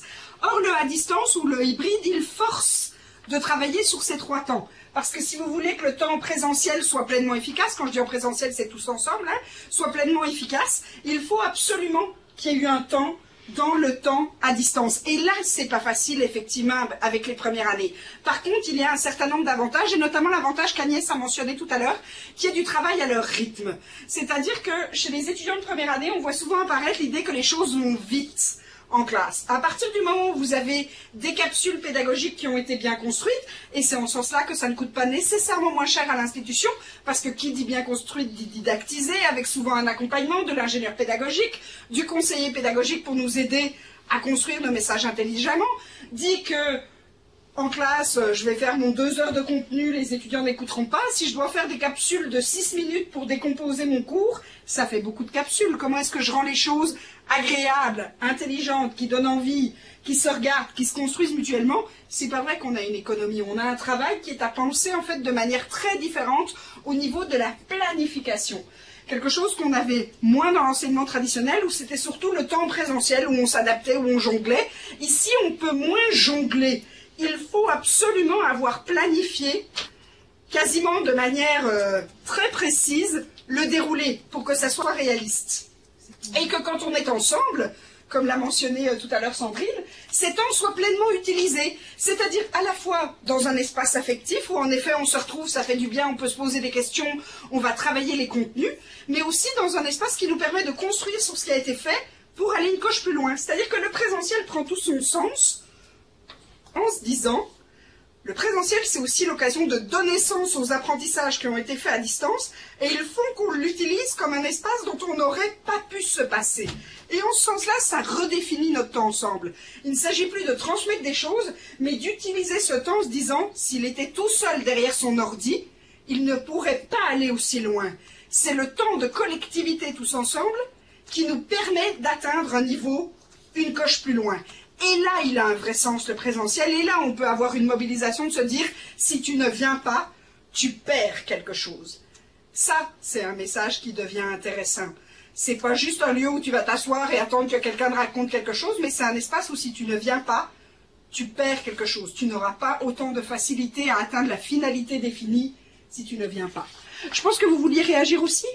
Non, j'étais tout à fait d'accord. On disait qu'il fallait préparer tous les 15 heures oui. de 1 à 15. Voilà. Alors qu'autrement, ça nous laisse plus... Voilà, c'est une grande différence. C'est qu'on est obligé de faire une planification beaucoup plus d'avance que le prof qui sort de la séance puis qui se dit « Ok, je vais préparer la suivante ». Ou le jeune prof à terre qui se dit « Oh my God, je suis arrivé au même niveau que les étudiants, maintenant j'ai une semaine pour avancer une coche plus loin et les redépasser ». C'est vrai que le distanciel là-dessus, il demande une planification plus longue. Alors, dans les activités que vous avez proposées aux étudiants sur vos feuilles, qu'est-ce qu'il y avait comme activité? À quoi vous avez pensé? Des petites idées comme ça, on a parlé de remplir des schémas, par exemple, chez Amandine, qui disait ils pourront compléter ou répondre à des questions. Est-ce qu'il y a d'autres idées que vous avez eues? Oui? Simulation. De la simulation, d'accord. Oui, Agnès? Je ne sais pas si je peux témoigner, parce que c'est ce que j'ai proposé aux étudiants. Chacun prépare quelque chose, effectivement, comme un schéma ou des recherches individuelles, mais pour corser l'affaire et pour éviter qu'ils ne le fassent pas, puisque de toute façon, je ne reprendrai pas, je ne reprends jamais, mais le truc, c'est que je fais des groupes de 3 ou 4 et que chacun a une partie à faire. Ouais. Que si l'un n'a pas fait, c'est pas moi qui vais dire eh ben vous êtes mal, c'est le groupe qui lui dira. Et ça ne se produit qu'une fois en général. Oui, et ça marche très bien. Hein. Ça marche très bien. Vous savez que les étudiants sont beaucoup plus mal à l'aise de ne pas faire leur travail quand c'est pour leurs collègues que quand c'est pour nous comme enseignants. Ça, c'est vraiment un moyen efficace. Et en effet, j'ai choisi d'enseigner un cours aussi sous un format en séminaire, c'est-à-dire que tout était autour d'activités. Et c'est vrai que les étudiants préparaient, parce que quand ils sont en équipe de 2, qu'ils ont chacun leur texte à lire, puis qu'un des deux n'a pas fait son travail, ben c'est beaucoup plus ennuyeux pour discuter. Et en effet, ça n'arrive qu'une fois. En général, la personne est très mal à l'aise. Parce que non seulement elle est bloquée, mais quand tu es en équipe de deux, ton partenaire, lui aussi, il est pogné dans la situation. Et ça amène beaucoup plus de responsabilisation. C'est vrai, quand c'est pour impliquer dans un espace de travail avec l'autre, en général, les étudiants sont plus mal à l'aise parce que ben, ils sont pas face à l'anonymat du groupe où tu te dis, ouais, si je l'ai pas fait, elle va pas trop le remarquer, Amandine, que je l'ai pas fait. Par contre, quand je suis avec mon voisin direct et qu'il attendait à ce que je fasse ma partie, lui, il va le remarquer salement que je l'ai pas fait. Alors, c'est des vraies discussions par rapport aux étudiants et ça veut dire aussi les responsabiliser là-dedans. Quelle est ma partie et qu'est-ce qui se passe quand je l'ai pas fait? Comment ça impacte ou non sur mon équipe? Si on se prolonge une coche plus loin et qu'on revient aux questions de l'enseignement, c'est sûr qu'on constate que les technologies, on se l'est dit depuis ce matin, elles sont de plus en plus présentes dans la vie. Dans la vie privée, dans la vie sociale, dans la vie professionnelle, dans la vie personnelle. Qui parmi vous n'a pas de téléphone intelligent? Ah, Philippe. Bon, moi, un ATR, ça n'a pas de sou pour avoir un téléphone intelligent. Philippe, c'est un choix. Je vous avais dit que je serais pour vous, là, sur ce coup-là. Toi, t'as un téléphone stupide? Oui, mais ça en français, on ne dit pas. Vous dites pas téléphone intelligent? Non, parce que ça marche pas en français, téléphone intelligent. Ah, vous dites smartphone? Ah ouais, bien sûr. Mais vous pouvez aussi avoir une autre marque. Mais donc, tout le monde en a un. Qui n'a pas de tablette? Moi, j'en ai pas. Une là? Ah, mais Philippe, mais t'as rien? Comment est-ce que tu fais pour survivre dans ce monde? Mais t'as un ordinateur. Voilà, parce que tu m'as envoyé un courriel tout à l'heure. Donc en fait, on est tous connectés d'une manière ou d'une autre. Il y a effectivement cette présence qui est là. Pourtant, les étudiants ne sont pas très bons pour utiliser les technologies quand il s'agit de le faire en lien avec leurs apprentissages. On constate qu'ils ont pas des habitudes faciles à mobiliser. C'est-à-dire, on parlait tout à l'heure de bases de données. Récemment, j'étais avec les bibliothécaires en formation qui étaient complètement scandalisés que les étudiants vont sur Google et Wikipédia pour chercher de l'information. En fait, ils connaissent pas du tout les banques de données. Ils savaient même pas, donc ils sont en école d'ingénieur, à l'INSA, pour pas citer, et ils ne savaient pas utiliser les bases de données. Et elles étaient outrées. Elles disaient, mais comment est-ce qu'ils peuvent faire leurs études sans ça? En réalité, ils l'utilisent dans leur vie courante, donc ils choisissent les mêmes outils. C'est aussi un travail qu'on doit faire si on souhaite mobiliser qu'ils utilisent autrement les outils numériques. Pourtant, quand on y réfléchit, il y a énormément de possibilités avec les TIC. Ça, c'est quelque chose qui est intéressant. On peut faire énormément de choses qu'on ne pouvait pas faire avant et on va essayer de le regarder ensemble. Parce que pour moi, ça amène vraiment un changement de pratique au niveau de notre enseignement. Et donc, une réingénierie pédagogique. C'est l'idée tout à l'heure que tu mentionnais quand tu parlais de planifier beaucoup plus longtemps. C'est faire ce qu'on va appeler une réingénierie. Alors, je vais passer assez vite sur l'ingénierie parce que je pense que plusieurs parmi vous ont une bonne idée de ce que c'est, mais c'est l'idée donc de faire un design pédagogique. C'est-à-dire de regarder qu'est-ce que je veux faire, comment j'organise mes activités, comment ça va se développer, comment ça va s'évaluer, s'implanter. L'idée, c'est d'avoir une pensée globale par rapport à l'ingénierie de mon cours. Comment je vois ça dans le temps, comment ça se construit. Alors, il y a un élément intéressant avec le à distance, et c'est François-Henri qui met de l'avant ça, c'est l'idée qu'on a des acteurs nouveaux qui se parlent tout d'un coup. La plateforme et l'étudiant ne se parlaient pas avant, c'était juste un support de dépôt. Quand on est en hybride, ça peut devenir un élément intéressant. Alors nous, ce qu'on a utilisé avec mes collègues, c'est ce qu'on a appelé MISA, qui est la méthode d'ingénierie des systèmes d'apprentissage, que ce soit celle-là ou une autre, celle-là est québécoise, qui a été développée par nos collègues de la TELUC, mais surtout, elle nous impose une réflexion, je dirais, sur la longueur. Donc vous voyez, elle part, elle dit, mais il y a des étapes. On ne peut pas penser faire du hybride ou du à distance, d'ailleurs comme un cours classique, hein, on ne peut pas imaginer qu'on va arriver puis que c'est réglé, mais qu'il faut le penser dans un projet. Et pour nous, ce qui est intéressant, c'est que MISA situait aussi des axes, axes de connaissance, axes pédagogiques, axes médiatiques et axes de diffusion, où l'établissement doit se poser des questions. Qu'est-ce qu'on choisit comme ENT? Qu'est-ce que vous avez, vous, par exemple, dans vos établissements, comme plateforme? Moodle. Moodle pour tout le monde? Bon, comme chez nous. Donc c'est un choix institutionnel. Une fois que j'ai Moodle, je suis bien obligée de vivre avec Moodle. Alors, qu'est-ce que Moodle m'offre? Comment je peux l'utiliser? En fait, les enseignants connaissent assez peu la plateforme. Chez nous aussi, c'est Moodle. Je discute souvent avec mes collègues, ils regardent mon cours en ligne, puis ils me disent « Oh my God, mais comment tu fais ça ?» Je suis pas Dieu, hein, Moodle, il m'explique plein de trucs. En fait, on la connaît assez peu. On a peu les outils pour l'utiliser. On s'en est longtemps servi comme un dépôt d'informations qui donne une longue liste d'épiceries où on a tout déposé, ou quand tu cherches, tu te dis « Oh my God, je retrouve rien là-dedans, c'est vraiment bordélique ». Alors qu'en fait, tu peux l'organiser à travers des livres, tu peux faire des quiz où les étudiants peuvent en effet tester 10, 20, 30, 40 fois. Tu peux faire des dépôts et ils ne peuvent voir le dépôt des autres que quand ils ont déposé le leur. En fait, il y a une série d'outils possibles. Mais on constate que les enseignants le connaissent assez peu. Quand on se parle de diffusion dans un cours à distance, il y a des formats qu'on peut tester. Par exemple, est-ce que vous choisissez que toutes les semaines, quelque chose de nouveau apparaît sur la plateforme et on est dans quelque chose de progressif? Ou est-ce qu'on dépose tout en un coup et puis c'est l'étudiant qui va être autonome et qui va dire ben moi je peux commencer par le volet 4, par le volet 1, par le volet 3 et je construis. Il y a plein de questions qui doivent se poser, qui ne se posaient pas quand on était en classe, puisqu'en classe j'amène et puis voilà mon contenu. Là je suis dans une réingénierie qui est beaucoup plus de l'ordre du marathon que de la course. C'est-à-dire que je ne peux pas penser juste une séance. Je suis obligée de penser la totalité de mes 15 heures. Et si je suis en hybride, comment elle se lie avec le reste de mes heures en présentiel? Et là, c'est une vraie difficulté. Parce qu'on est dans quelque chose de plus profond et de plus majeur. Et c'est pour ça que je parle de réingénierie carrément à ce niveau-là. Alors par contre, c'est un bel avantage. Quand nous, on a décidé de mettre le programme à distance, ça a réinterrogé des choses de notre programme en présentiel. C'est-à-dire qu'on avait des habitudes dans notre programme en présentiel, hein, des choses qui fonctionnent bien. Et puis tout d'un coup, quand tu es à distance, tu te dis « Oh là là, mais ça ne fonctionne pas à distance. » Bah, est-ce que ça fonctionne si bien que ça en présentiel? Est-ce qu'on pourrait changer quelque chose? En fait, ça nous a amené à revoir des choses qu'on interrogeait.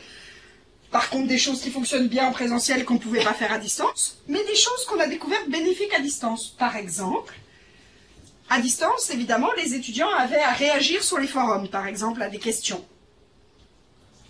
Eh bien, la profondeur de la réflexion était beaucoup plus intense que quand on le faisait en classe. Alors, on a un peu interrogé les gens, et ils nous ont dit, ben oui, mais on a le temps de penser à notre idée. Elle mûrit, on y pense, on va passer par l'écrit, on sait que d'autres vont le lire, on va le réinterroger. Et en fait, ils allaient beaucoup plus loin. Ils faisaient des liens avec les textes, ils faisaient des liens avec leur vécu, avec leurs expériences. Ils prenaient le temps de la réflexion. Ils disaient en classe, on est beaucoup plus dans l'instantané. Tu poses une question, ben, je lève la main, je réponds. Et donc finalement, la profondeur de la réflexion à l'écrit, par le à distance, n'était pas inintéressante. Donc on s'est dit, tiens, il y a quand même des choses qui nous permettent de voir aussi des intérêts de l'utilisation de la plateforme. C'était dans quel domaine, ça? En pédagogie. C'était des étudiants en pédagogie? Oui, bah, des profs en vrai. D'accord. Je pense que ça marche un peu moins avec certains étudiants scientifiques. Mais ça dépend. Ça dépend parce que nos collègues en sciences qui le pratiquent trouvent qu'effectivement c'est plus intéressant. Ouais. Nos profs de sciences trouvent que ça marche mieux en effet, parce qu'ils ont été parmi les premiers à être très critiques, et puis finalement, c'est eux qui ont basculé le plus vite. Ça a été une grande surprise. Alors, ils avaient quelqu'un qui était très motivé. Et ils ont vraiment quasiment, enfin, pas quasiment, il y a un collègue qui ne fait que son cours en classe inversée, par exemple. Donc, il n'a que des cours hybrides. Il ne fonctionne que comme ça. Pour vous dire, il a même été recruté malgré nous à Berkeley. Donc, il est parti de chez nous parce que ses vidéos ont été trouvées sur YouTube. Hein. C'est aussi ça, la vidéo. C'est qu'en fait, plein de gens ont accès à plein de personnes. Et il nous a été shippé par une autre université qui l'a trouvé intéressant. Mais c'était vrai. En réalité, ces vidéos avaient des millions de vues alors que c'était pour son cours à 35 étudiants. Parce que ça a été démultiplié et c'est devenu très très intéressant pour beaucoup. Alors il avait une discipline qui parlait bien.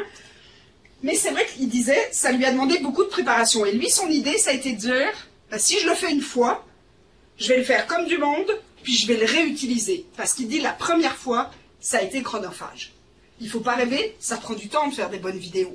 Mais il dit, la fois d'après, j'ai changé certaines vidéos qui ne me plaisaient pas. En fait, je n'ai pas du tout recommencé. Alors souvent, ce qu'on va conseiller aux gens, c'est de ne pas partir sur un revirement total, mais plutôt de fonctionner avec des petits moments. J'ai un cours de 60 heures, je fais 10 heures avec du à distance. Pas me dire, je vais faire mes 60 heures. C'est de s'offrir une progression dans le développement. Ben voilà, parce que c'est plus réaliste. Au Québec, on va dire, on mange un éléphant, une bouchée à la fois. C'est la même stratégie. allez-y un pas à la fois. Ça sert à rien de vouloir tout révolutionner, mais pensez-le intelligemment et donnez-vous des chances. Ça se peut que ça marche pas non plus au premier tour, ça se peut que vous ayez une capsule qui n'est pas bien faite. Mais rappelez-vous aussi qu'il existe énormément de choses sur YouTube. Il n'y a pas que des vidéos de chats qui tombent des tabourets, il y a aussi des vidéos extrêmement bien faites et qui sont passionnantes. La grande difficulté, et je peux l'entendre, c'est que ce n'est pas toujours un français. C'est vrai que chez nous, la question de l'anglais se pose peut-être moins que chez vous et c'est pas trop une problématique, en fait c'est même un peu une obligation. Chez nous, un étudiant en génie, en médecine, en sciences de la santé, on se demande pas s'il va comprendre la vidéo en anglais. On se dit qu'il n'a pas de choix, de toute façon son livre de référence est en anglais. Donc c'est sûr que ça nous facilite probablement. Je vous l'accorde. Oui. Oui, je voulais vous demander, c'est nécessaire d'avoir des capsules où on se filme? Alors, ce n'est pas nécessaire, c'est pas obligatoire. Par contre, parfois, ça peut aider quand on veut expliquer un point de contenu particulièrement sensible. Et je rejoins Amandine dans ses questionnements, elle disait parfois il y a des nœuds qu'on doit plus travailler avec les étudiants. C'est souvent dans ces temps-là que les capsules, pour les étudiants qui ont un rythme d'apprentissage pour qui c'est un peu moins clair, ils vont apprécier de pouvoir la réécouter, en fait, la capsule, sur un sujet bien précis. Et parfois, c'est une ressource complémentaire qui est vraiment aidante pour les étudiants pour qui c'était pas clair en classe. Plus la capsule porte sur un sujet sensible, plus les étudiants en général sont contents d'avoir pu l'avoir à distance en complément. Ça veut dire aussi que vous pouvez la réutiliser d'année en année. Ça, c'est quelque chose qui n'est pas inintéressant. Alors, je vais vous donner un conseil de ne pas faire ce que j'ai fait. Donc, je suis à distance, donc moi j'enregistre beaucoup de capsules devant mon ordinateur dans mon bureau, avec beaucoup de motivation. Et puis en général, je vais dire des trucs comme... Alors, Amandine nous a dit blablabla, Maxime nous a proposé telle idée, sauf que Amandine et Maxime, l'année suivante, ils sont pas là, et je suis obligée de refaire ma capsule. Donc, évitez de mentionner des noms d'étudiants, soyez flottants là-dessus, parce que ça serait pas très efficace, et donc j'ai dû recommencer toutes mes capsules. Mais c'était très motivant, j'étais vraiment emballée dedans. Il n'y a pas que les noms, enfin moi, un problème que je rencontre, mes cours s'appuient réellement sur l'actualité. Tiens, ce matin, j'ai reçu un truc et tout qui me parlait de ça, la dernière conférence aussi, et puis là, j'ai pris des exemples sur les affiches des politiques de la présidentielle, voilà. Bon, et là, je m'interroge à faire enregistrer ça, enregistrer des capsules, bon, j'aime le terme, j'évite de l'utiliser, mais bon, ça me gêne un peu ce terme de capsule, parce que ça sous-entend des trucs très très courts. Oui, mais la littérature conseille. Et donc, je perds tout ça, tout ce qui est référence au contexte, à l'envie, à l'actualité, tout ça, je le perds. Alors, je peux leur parler de théorie, de méthode, ça bouge pas trop, mais c'est dommage, quoi. Donc, je sais pas. Voilà. Oui. Alors, ce que font certains collègues qui font ça, ils vont avoir des capsules très courtes autour d'éléments très théoriques, et puis ils vont garder le reste qu'ils emmènent en présentiel pour pouvoir faire le lien, en effet, avec l'actualité. Parce que ça, dans la distance, ça perd de son sens si c'est enregistré. Donc, en effet, c'est une grande difficulté pour l'enseignant de cibler le savoir qu'il va y avoir dans la capsule. Je vous assure que c'est pas évident. Mais par contre, il y a certains collègues chez qui ça permet de réinterroger leur contenu théorique. C'est-à-dire qu'ils me disent, quand je sors la moelle osseuse, le cœur, finalement, c'est 7-8 minutes, mon cœur. Tout le reste, c'est toute l'explication qui me permet de faire comprendre. Mais si je dois sortir juste le contenu théorique, c'est un 7-8 minutes profond, et le reste, on l'utilise. Et là, eux, ils disent, moi, j'enregistre 7-8 minutes, et puis, en fait, je vais utiliser le reste dans les temps de présentiel. Parce que c'est vrai que ça perd un petit peu ce côté à propos, dans le sens où sinon, vous êtes obligé de les réenregistrer. Sinon, ça fait un peu moins de sens. Ça, c'est vrai. Je pense que c'est le côté avec lequel on doit être conscient de la limite que ça peut avoir. Alors, je vous parlais des dimensions dans MISA, donc 4 dimensions qui sont importantes. La dimension des connaissances et des compétences. C'est-à-dire qu'on va se poser les questions, quelles sont les connaissances à acquérir et les compétences à développer. Finalement, qu'est-ce que l'étudiant va faire dans ce cours-là, dans cette section-là, dans cette séance-là? Quels sont les contenus à travailler? Qu'est-ce qu'on va mettre au travail réellement? Vraiment le cœur même. Au niveau pédagogique, les orientations pédagogiques qu'on va prendre, qu'est-ce qu'on va choisir? Comment on va mettre en pratique ces contenus-là? Les événements et les activités d'apprentissage. Qu'est-ce que je vais proposer aux étudiants? On a parlé de simulation, on a parlé de quiz, on a parlé de schéma, on a parlé d'avancée dans les projets. Ça peut être de la réponse aux questions, ça peut être Socrative, dont m'a parlé ce matin Cécile, qui l'utilise. Ça peut être toute une série d'éléments, mais la question c'est qu'est-ce que je vais faire? Ça va me permettre aussi de voir la diversité ou non de mes activités pédagogiques. Parfois, on se rend compte qu'on est très classique. On propose toujours la même chose. Alors, comment est-ce que je peux varier? Quelles sont les interactions? Puisque ça va être important, les temps entre le à distance et le présentiel. Et puis, les stratégies d'apprentissage, on va s'en parler juste après. Qu'est-ce que je veux que les étudiants mettent en pratique? Au niveau médiatique, les principaux matériels pédagogiques, et ça prend du temps, hein, de développer du matériel, de créer une vidéo, de choisir un texte, de créer des questions autour d'un texte, je veux les faire lire, quelles questions je leur pose, je leur mets une vidéo, quelles questions je leur pose, c'est quoi leur guide de questions qu'ils vont avoir pour regarder la vidéo, les supports pertinents. Vous savez, j'ai une collègue qui mettait en ligne, pour les étudiants, ses supports de conférences. Si tu reçois un PowerPoint sans aucune explication en arrière, il y a des fois où je me dis, qu'est-ce que l'étudiant il fait avec ça? Il ne s'agit pas juste de déposer des ressources pour déposer des ressources. À partir du moment où elles ne font pas sens, elles ne sont pas compréhensibles par quelqu'un qui n'est pas présent, ça ne sert pas à grand-chose. Choisissez avec intelligence les ressources. Et puis au niveau de la diffusion, les modalités de diffusion, tout à l'heure on a parlé de la technique de l'effeuillage, c'est-à-dire un à la fois ou bien tout ensemble, et comment les apprenants vont pouvoir accéder. Vous savez, avoir une plateforme, c'est aussi s'assurer qu'on comprend bien le fonctionnement, les liens, est-ce qu'ils vont fonctionner, les liens internet que je mets, les vidéos, est-ce que les étudiants y ont accès, est-ce que, tout à l'heure, Amandine nous a dit on voyait un pic avant les examens. Effectivement, c'est toujours le moment où tu reçois 40 messages, le lien pour telle vidéo ne fonctionne pas. Et alors les étudiants, c'est le premier te le dit, puis il y en a 19 autres qui te l'écrivent au cas où tu n'aurais pas bien lu le premier message. J'ai bien compris qu'il ne fonctionne pas, hein, je vais le changer. Donc, ça sent le vécu, hein. Donc, c'est important de se poser ces questions-là à l'avance pour pouvoir rendre le système le plus efficace possible, pas juste pour les étudiants, pour vous aussi. Il faut aussi que ce soit un format agréable pour vous comme enseignant. Il ne s'agit pas juste de faciliter la vie des étudiants, il s'agit aussi que vous ayez du plaisir à travers ce format-là. Et les questions qu'on travaille ensemble plus spécifiquement aujourd'hui, évidemment, c'est la question de la dimension pédagogique. Oui, Amandine, allez-y. Je reviens sur autre chose, sur l'idée du temps d'auto-apprentissage dédié aux étudiants. Oui. Oui. Comment, est-ce que vous avez des exemples concrets de la mise en place? C'est-à-dire, on leur laisse une salle et on les laisse en autonomie? Ou est-ce qu'il y a un suivi des étudiants? Est-ce que vous avez des retours d'expérience là-dessus? Alors, on en a où c'est en effet juste du temps, que ce soit à travers l'agenda où on propose. Il y en a où il y a un tuteur qui va être disponible, que ce soit le prof qui soit disponible pour répondre à des questions, que ce soit un assistant d'enseignement dépendamment. Parfois en ligne, c'est aussi un tuteur qui est disponible à distance pour répondre aux questions des étudiants pendant ces temps d'auto-apprentissage. Il y a toute une série de stratégies qui fonctionnent. Pour le moment, on n'a pas démontré qu'il y en avait un qui fonctionnait moins bien que l'autre.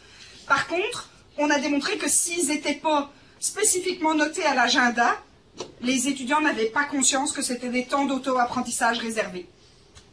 Okay. Donc, vous nous conseillez, si on met en place ce type de système, c'est de leur laisser l'équivalent de nos 15 heures là. Si on laisse, je sais pas, s'il y a 5 heures, si on estime à 5 heures le travail nécessaire, leur laisser 5 heures flottantes, affichées dans l'emploi du temps, oui. dédiées à l'auto-apprentissage. Oui.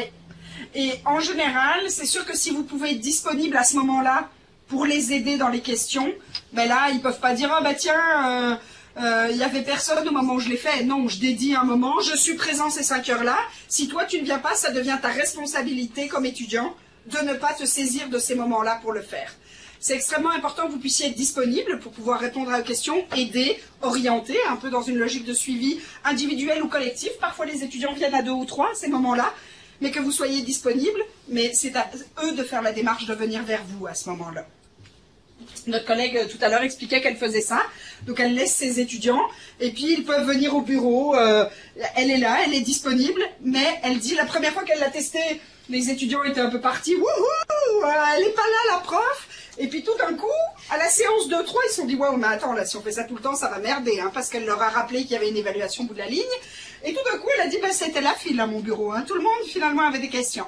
Donc on constate qu'il faut un peu de temps pour que ça s'installe. Il ne faut pas vous décourager, il faut laisser le temps de s'installer, bien comprendre et bien expliciter l'objectif de ces moments-là et comment ça va fonctionner pour que les choses soient claires pour les étudiants. Et puis vous allez voir, ça se met en marche. Honnêtement, ça fonctionne.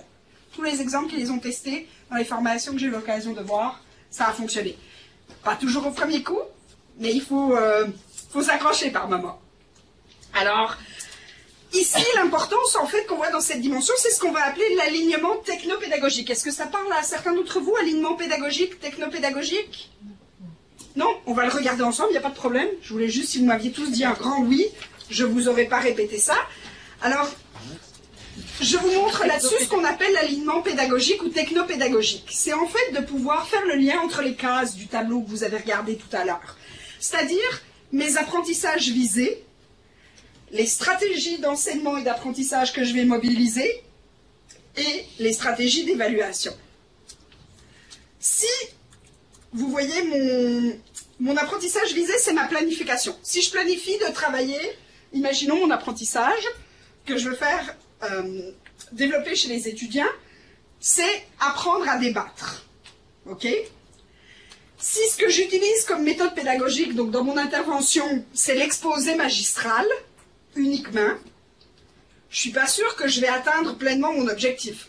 Puisque mon objectif visé, c'est les amener à apprendre à débattre.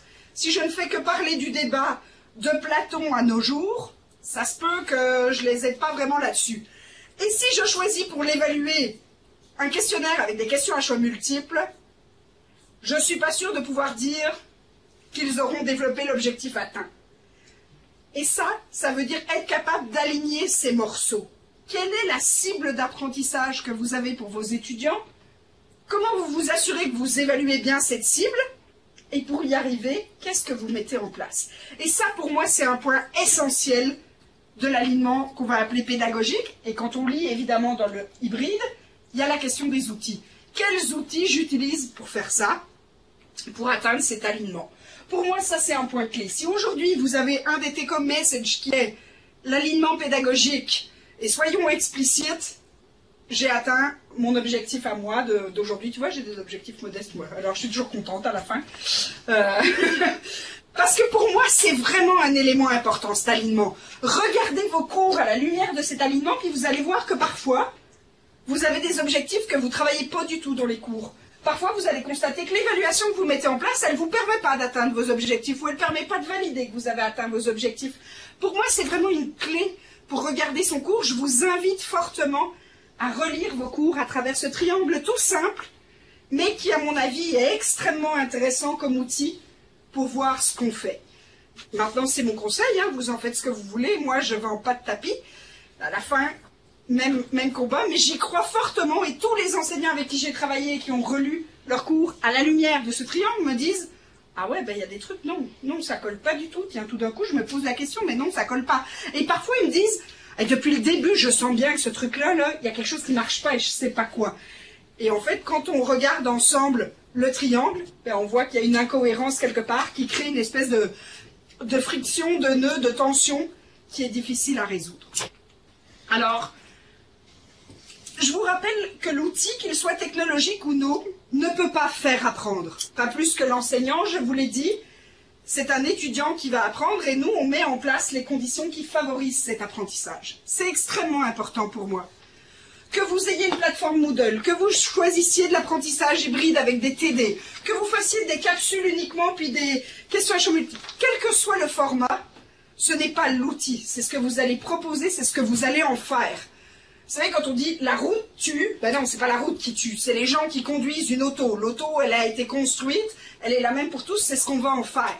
Eh bien, c'est la même chose avec un outil. C'est vous qui êtes le maître de votre enseignement. C'est vous qui allez guider cet outil, cette plateforme, votre organisation, votre planification, elle vous appartient. Et c'est un temps important. Et ça aussi, je pense que les institutions doivent l'entendre. Il y a un espace de liberté pédagogique, mais ça veut dire aussi qu'on peut fonctionner dans un système où on discute ensemble, pour être dans une logique de cohérence entre les intervenants dans un même programme. Parce qu'on est parfois un peu dans un saucisson où tout le monde fait n'importe quoi, n'importe comment, et après, l'étudiant, il essaie de remettre les briques du morceau, puis il se dit, mais c'est pas facile hein, à lire. On a une collègue qui est directrice des études, parfois, il faut rassembler les briques, à un moment donné, se dire, ok les gars, là, on va s'en parler un peu de ce qu'on fait, puis de comment on le fait, là, pour que ça fasse du sens aussi, pour l'étudiant au bout de la ligne. Ne pensez pas non plus l'outil comme un gadget. Vous savez, le gadget, c'est ce qu'on va voir. On se dit, ah oui, mais j'ai vu un truc super sur Internet cette semaine, on a regardé un truc. On n'est pas dans une posture d'utiliser un maximum d'outils. On est dans une posture d'utiliser l'outil le plus pertinent pour atteindre l'objectif que vous vous êtes fixé.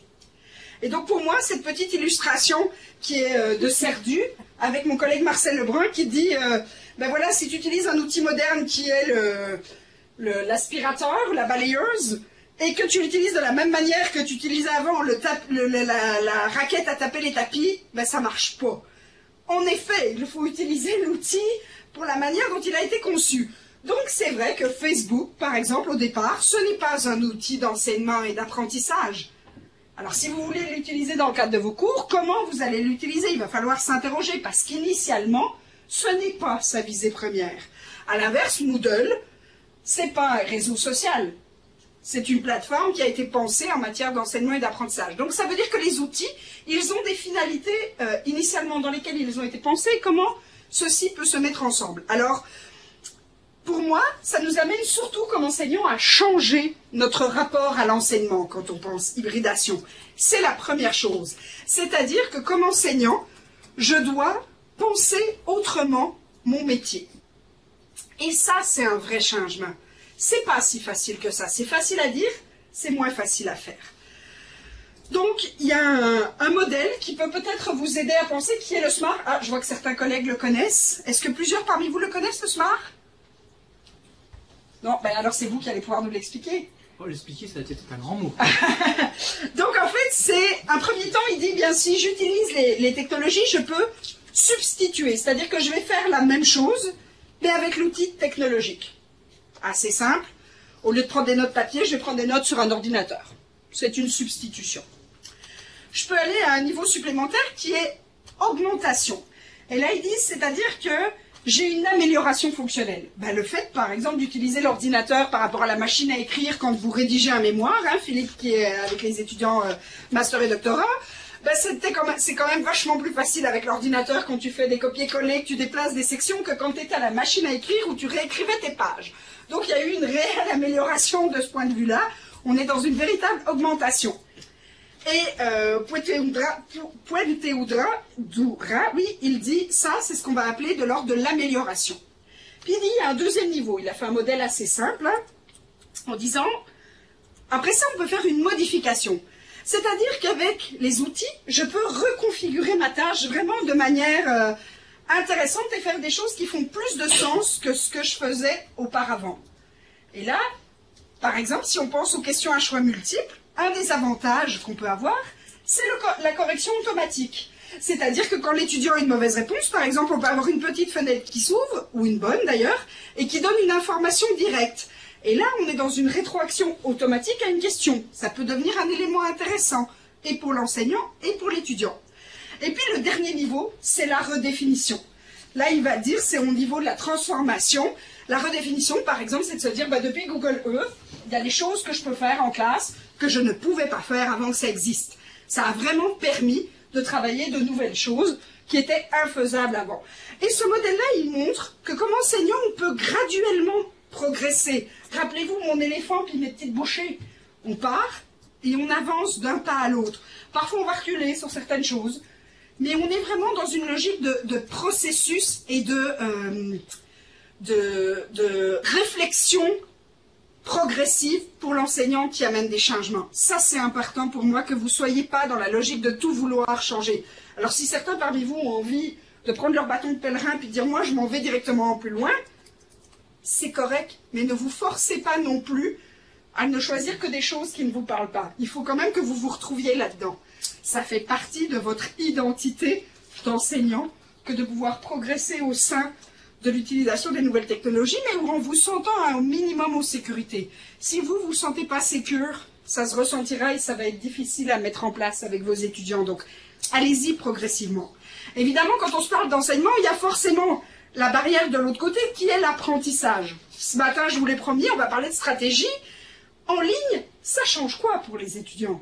Ben, ça change pas mal de choses quand même, parce qu'on n'est pas dans le même espace. Depuis ce matin, on se parle d'autonomie, de responsabilisation.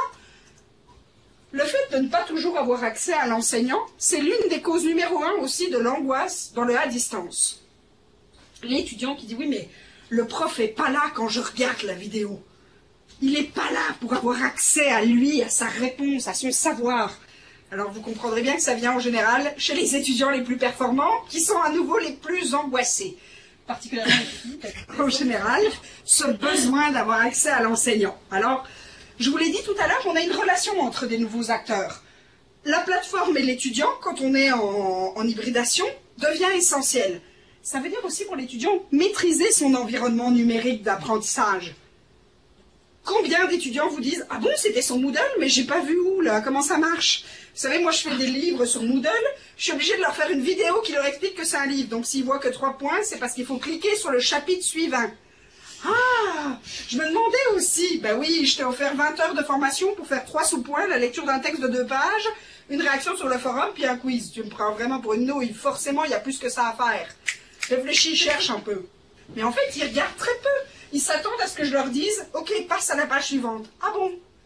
Tu te dis « Mais vous êtes des adultes en formation. » C'est pas facile d'appréhender pour eux la plateforme. Donc il faut absolument être vigilant aussi à cette construction de la plateforme, comment elle est faite et comment on leur offre du temps pour comprendre l'outil et maîtriser l'outil afin de l'utiliser de la manière la plus adéquate possible.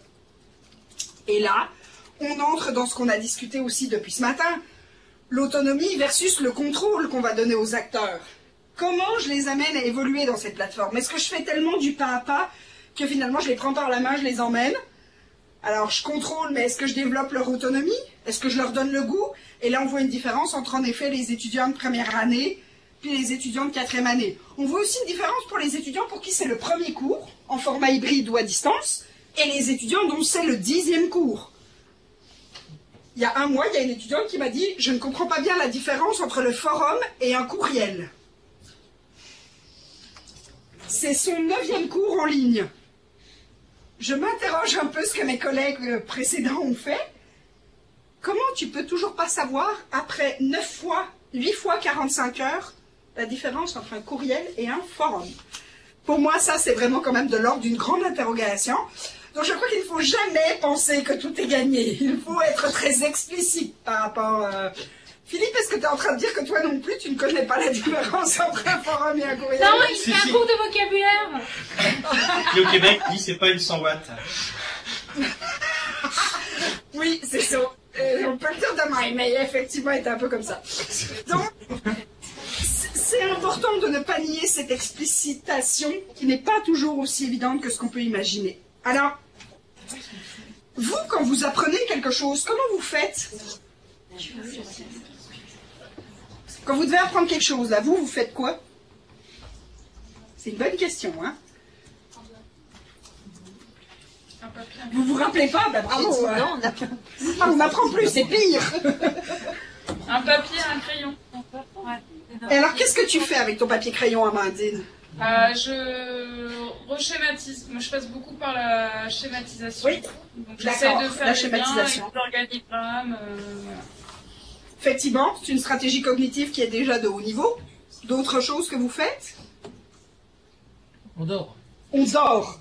Ça aide. D'ailleurs, effectivement, il y a quand même une démonstration que le sommeil, c'est un temps où les connaissances se fixent en mémoire à long terme. Donc l'idée des nuits blanches est en général peu efficace au niveau de restitution à l'examen, bien qu'on l'ait tous pratiqué. Alors, comment vous faites quand vous apprenez quelque chose? Oui, Monica. Il faut répéter. C'est pas la répétition que ça rentre dans le... Donc vous répétez tout la en réutilisation terme. C'est la répétition. Et la mise en application. On a dit ce matin. Sandrine? Par répétition. On essaie de trouver, si c'est difficile à apprendre, ça dépend ce qu'on a à apprendre. Il y a des choses qui marquent tout de suite et on les sait. Pour quelle raison, j'en sais rien. C'est notre culture, c'est notre passé. Et puis, il y a certaines choses qui sont dures à rentrer.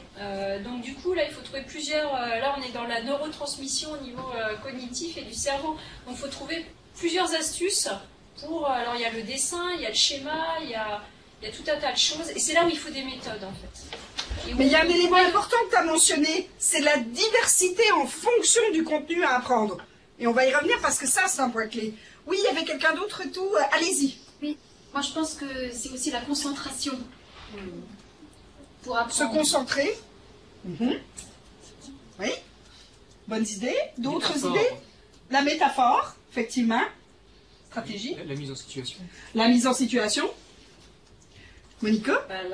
L'intérêt à l'information en elle-même. Si on n'est pas intéressé, on peut se le répéter 36 fois, ça ne va jamais rentrer.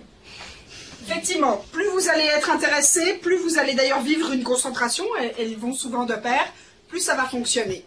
Mais rien que de comprendre qu'il y a des choses que je peux apprendre parce que je suis motivée ou pas, c'est déjà un grand début. Il y a un certain nombre d'étudiants qui n'ont même pas au départ compris ça parce qu'en fait, ils appliquent une seule et même stratégie qui est en général la répétition, voire même la relecture. Donc ils vont vous dire, je lis le texte, je lis le texte, je lis le texte, je lis le texte. Mais ils vont lire ça comme on lit un roman d'Arlequin. C'est pas toujours extrêmement efficace. Et souvent ils sont déçus, hein, je l'entends bien. Mais c'est parce qu'il faut les aider à comprendre qu'il y a des choses pour lesquelles il y a des stratégies qui vont être plus fonctionnelles, puis il y en a d'autres qui vont être plus fonctionnelles pour d'autres éléments. Alors si on regarde ensemble ce que c'est qu'apprendre, on en parle depuis ce matin, il faut savoir qu'apprendre, c'est la résultante d'un engagement. Ça fait partie d'éléments que vous avez mentionnés. Pour apprendre, il faut s'engager par rapport à la tâche. Ça demande de l'effort. Ça, je crois que c'est un point clé. Apprendre, ça demande un effort. Un effort cognitif, un effort métacognitif, un effort affectif, parfois, hein, de se mettre en marche. Ça demande de sacrifier des choses, c'est vrai. Ça demande de l'autonomie. Je vous l'ai dit, je peux frapper Cécile autant que je veux. Si elle n'a pas l'autonomie pour apprendre, ça ne changera rien. Ça se construit à partir de ses connaissances antérieures. Les étudiants, ils ont des choses. Comment est-ce qu'ils relient les morceaux entre eux? L'importance de lier ces connaissances, c'est que ça crée ce schéma mental, en fait, dont Amandine parle, hein, quand elle parle de schéma écrit. C'est aussi un schéma mental, c'est-à-dire que je crée des liens entre ce que Christelle a appelé tout à l'heure mes tiroirs. Je suis capable de comprendre qu'en fait, mes tiroirs ne sont pas des éléments isolés, mais font partie d'une même commode et que l'ouverture d'un tiroir appelle un autre tiroir qui lui-même se construit dans mon schéma mental. Oui, Amandine? Alors parfois les connaissances antérieures sont fausses. Et là on est devant un obstacle fort parce que ce qui reste imprégné est plutôt la connaissance construite antérieurement que la nouvelle connaissance. Et on a du mal là, à il y a un vrai travail, oui. Et en sciences, c'est particulièrement le cas. Les étudiants ont énormément de connaissances scientifiques erronées.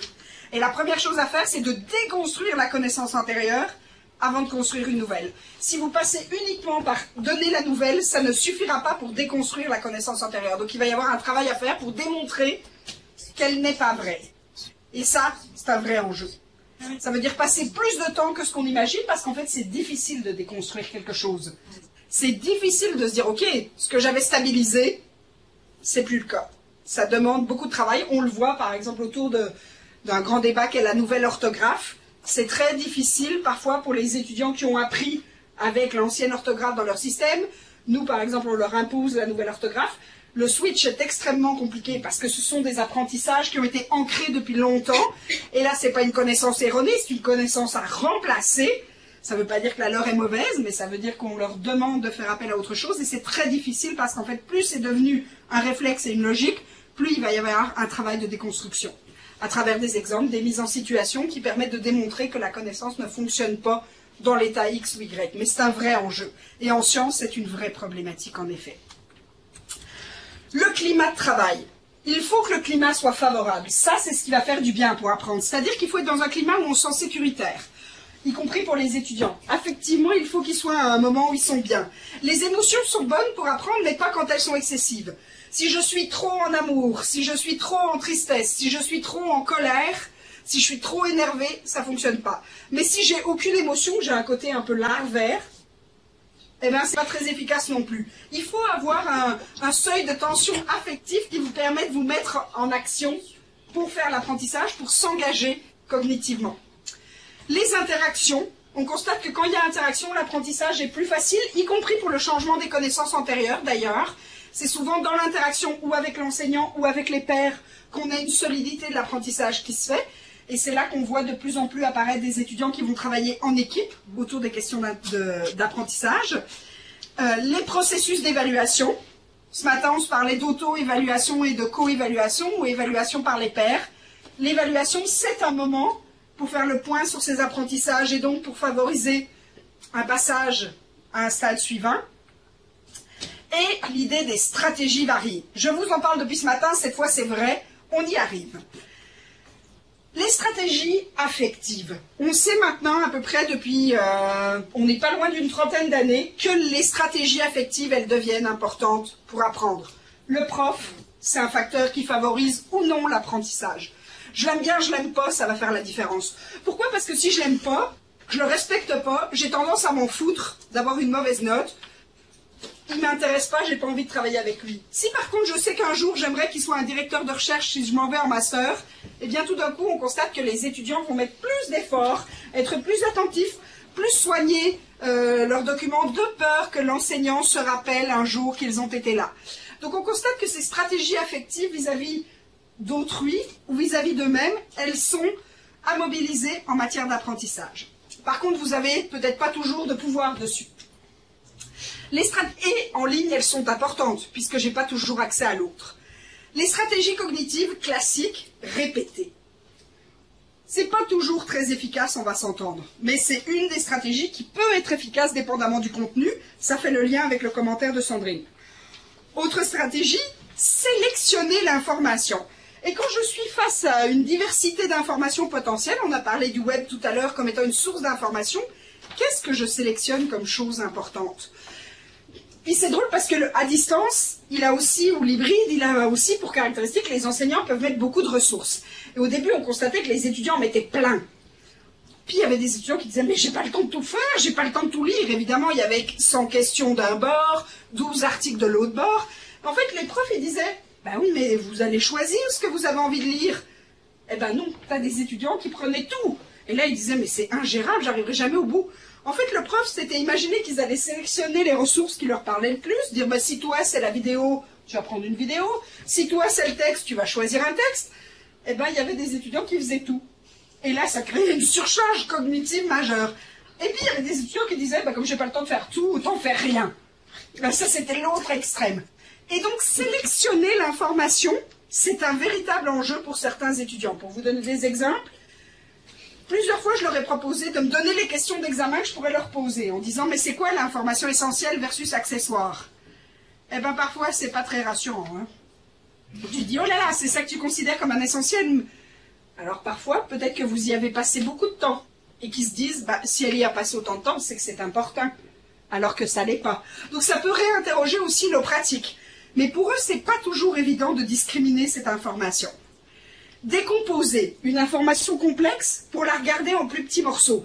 Et là, le à distance, elle peut favoriser cette stratégie en ayant des vidéos, je ne vais pas employer le mot de capsule, Franck, des vidéos plus courtes ou plus ciblées qui peuvent les aider parfois à décomposer une information qui est complexe et large. Et ce n'est pas toujours facile pour eux d'appréhender dans la globalité quelque chose, donc d'avoir un phénomène un petit peu plus découpé. Autre stratégie, c'est comparer. Tu parlais tout à l'heure de métaphores. Le fait, en effet, de pouvoir faire de la métaphore, de comparer deux éléments, deux textes, deux idées, c'est déjà une stratégie de haut niveau. Peu d'étudiants l'utilisent. En général, si vous les questionnez sur leur stratégie d'apprentissage, elles sont relativement pauvres, leurs stratégies. Ils en connaissent assez peu. L'idée d'élaborer, c'est-à-dire de partir de quelque chose, puis d'être capable d'en discuter, de donner des exemples, d'en parler à quelqu'un d'autre. On est vraiment dans une logique là de partir d'un petit morceau et de construire tout autour. Certains étudiants ne vont pas beaucoup plus loin que ce que vous leur avez donné. Ils restent avec la petite information, ils ne sont pas dans cette structure de partir d'un petit point et de travailler autour. Organiser, ça a été mentionné à plusieurs reprises par Amandine. C'est l'idée de la carte conceptuelle, c'est l'idée du schéma, c'est l'idée du tableau. Organiser ses connaissances. En fait, la majorité du temps, nous, comme enseignants, on leur propose une organisation de connaissances qui est la nôtre. Check, voilà la mienne. Et la plupart des étudiants ils disent ben, c'est que c'est ça alors qu'il faut faire. Puis là, tu te dis ben non, ça c'est la mienne. Ce que j'aimerais maintenant, c'est que toi, tu organises tes connaissances. C'est l'idée de Sandrine tout à l'heure de dire ben, si on regardait toutes vos notes, elles ne devraient pas être complètement identiques à la mienne. Pensez aux étudiants qui grattent les PowerPoint sans comprendre la logique qui est en arrière, mais ils grattent. Et puis après, ils se disent ben, c'est la structure. Ah non, pas forcément. Moi, quand je leur fais lire un livre, ça se peut que je commence par le chapitre 8 si je le trouve plus pertinent que le chapitre 1. Mais eux, dans leur tête, ils se disent ben, c'est le livre. Je dois aller du chapitre 1 au chapitre 12. Ben non, pas forcément. C'est une structure de connaissances. Mais ça, pour certains étudiants, très difficile. Il y a des gens qui parviennent à prendre des notes sous forme de cartes conceptuelles dans un colloque. La très grande majorité des gens n'y arrivent pas. C'est compliqué, l'organisation de connaissances. Alors si vous êtes un prof bien organisé, déjà, il y a un plan, il voit où on en est. Mais parfois, on a des collègues un petit peu plus bordéliques. Et par exemple, ils vont dire premier point, deuxième point, on est en 3 points, et puis ils passent à autre chose. Et vous avez des étudiants qui, pendant le reste du cours, se disent « Mais c'est quoi le 3e point? C'est quoi le 3e point ?» Mais le prof, il est déjà parti ailleurs, parce que lui, sa structure, elle est parfaite comme ça. C'est très compliqué. Le match entre ces étudiants-là et ces collègues-là, en général, sont un clash. Parce que tu te dis, mais on est où là? Il s'en va où avec ses skills? Et ça, c'est une source de décrochage. À partir du moment où les étudiants ne comprennent pas où est-ce que tu t'en vas avec tes skis, tu vas décrocher. Tu as besoin souvent d'avoir un plan, une visée, de comprendre où on s'en va. L'autre élément, c'est produire. Produire une réflexion, produire leur schéma, produire une synthèse, répondre à des questions, répondre à un quiz. On est dans un espace de production de quelque chose. C'est-à-dire qu'ils ne sont pas juste à prendre l'information que vous avez donnée, mais eux aussi à leur retour, ça peut être une synthèse orale, un peu dans l'idée de Sandrine tout à l'heure, de dire il faut qu'ils nous donnent quelque chose, ils produisent quelque chose qui va pouvoir être partagé, discuté, réfléchi. Ça, c'est dans les stratégies qu'on va trouver en général utilisables dans le à distance, mais vous pouvez bien évidemment aussi les amener à diversifier en présentiel. La plupart des étudiants, je vous le redis, en connaissent peu. D'abord, ils ne saisissent pas toujours qu'il s'agit de stratégies d'apprentissage et qu'ils peuvent les mobiliser à différents moments dans leurs espaces quand ils sont en autonomie. Et que vous aussi, vous leur proposez en fait une diversité de stratégies d'enseignement qui devrait les amener à diversifier les stratégies d'apprentissage. Leur faire des cartes conceptuelles, rien que le fait de verbaliser, de leur dire « vous pourriez organiser cette connaissance sous ce format-là ». Vous savez, souvent je propose aux étudiants de choisir le format dont ils vont présenter leur travail. Je leur dis que vous fassiez une carte conceptuelle, un travail écrit classique, une vidéo, un PowerPoint commenté. 90% vont me faire un travail classique avec des beaux titres et des trucs très académiques. Alors à un moment donné, je me suis dit, bon ok, maintenant je vais leur imposer autre chose.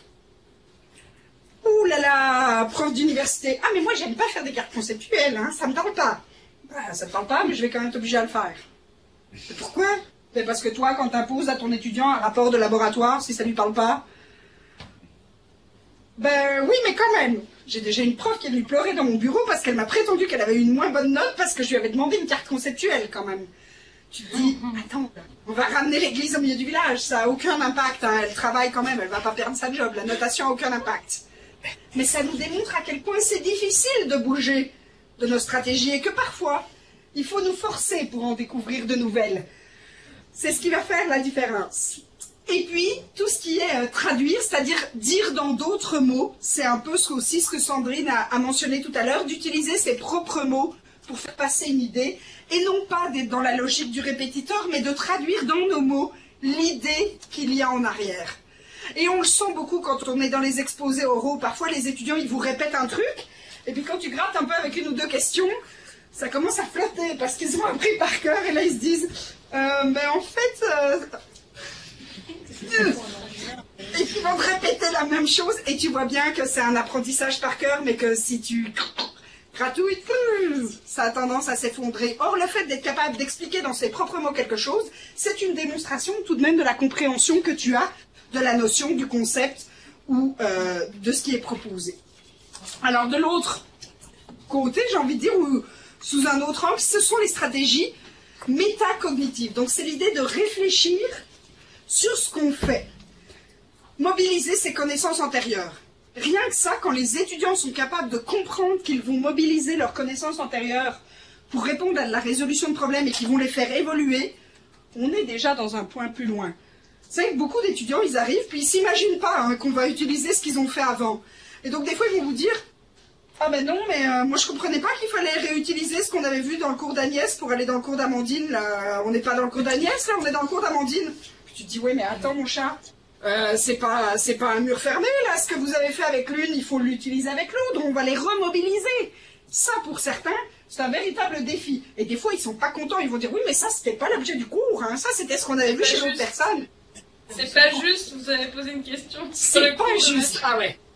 La réponse est toujours, tu as raison, la vie est injuste, mon beau bonhomme. La vie est profondément injuste, il va falloir que tu vives avec. Si tu as 18 ans et que tu viens de t'en rendre compte, c'est déjà ça. Au moins pour les 50 prochaines années, tu sais maintenant que ce n'est pas juste.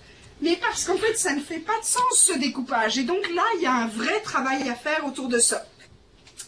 Planifier. Tout à l'heure, on se parlait de planifier son travail. Pour certains étudiants, planifier son travail, c'est très compliqué. Tout d'un coup, ils arrivent et ils se disent « Oh là là, j'ai tout ça à faire, il me reste 3 jours. » Ben oui, c'est très important, cette planification dans le temps. Comment on peut aider les étudiants dans cette planification? À leur décharge, on ne leur donne pas toujours les moyens de planifier quand même. En fait, on leur donne très rarement les moyens. Ça, oui. Par contre, le hybride, il favorise un peu plus ses moyens puisqu'il annonce la couleur. Donc, il aide l'étudiant, par exemple chez toi, il voit comment il va évoluer, ça aide à sa planification. C'est vrai qu'on est rarement porteur d'une facilité à ce niveau-là. On a un peu tendance à se dire surprise, parce qu'en fait, on vient de le préparer. Alors, on a eu une bonne idée, sauf que des fois, ça bouscule un peu l'agenda. D'ailleurs, quand on regarde parfois l'agenda des étudiants, la même semaine, ils vont avoir 3 gros examens. Là, tu te dis, on n'a peut-être pas toujours été très stratégique en équipe. On aurait pu essayer de s'organiser pour que dans le temps, on soit moins dans une rencontre de grosses échéances tous ensemble. Mais ça veut dire aussi qu'il faut qu'on dialogue. Pas toujours évident du point de vue des enseignants-chercheurs. S'autoréguler, on en a parlé ce matin, le fait de pouvoir changer aussi de stratégie en cours. Je me rends compte après le premier contrôle continu que ça ne fonctionne pas. Qu'est-ce que je fais pour changer de stratégie? Qu'est-ce que je peux mettre en place? Comment je suis capable, à partir de ce que j'ai reçu comme rétroaction de l'enseignant, d'aller vers autre chose? Ça veut dire réaliser, premièrement, que si j'ai échoué, c'est peut-être parce que la stratégie mobilisée n'était pas adéquate. En choisir une autre. Tout un défi. Comment l'enseignant peut aider l'étudiant à ce niveau-là? Qu'est-ce qu'il peut faire? Alors, ce matin, on a parlé d'espace de soutien individuel, de discussion avec eux. Rien que les amener à prendre conscience de leur stratégie et du fait qu'elle est ou non fonctionnelle, c'est un vrai défi. Se responsabiliser, hein, être capable d'accepter aussi les causes, capable d'accepter que parfois on n'a pas travaillé, être capable de se prendre en charge, ce sont les stratégies métacognitives de haut niveau. L'autonomie, je pense qu'on en parle depuis ce matin.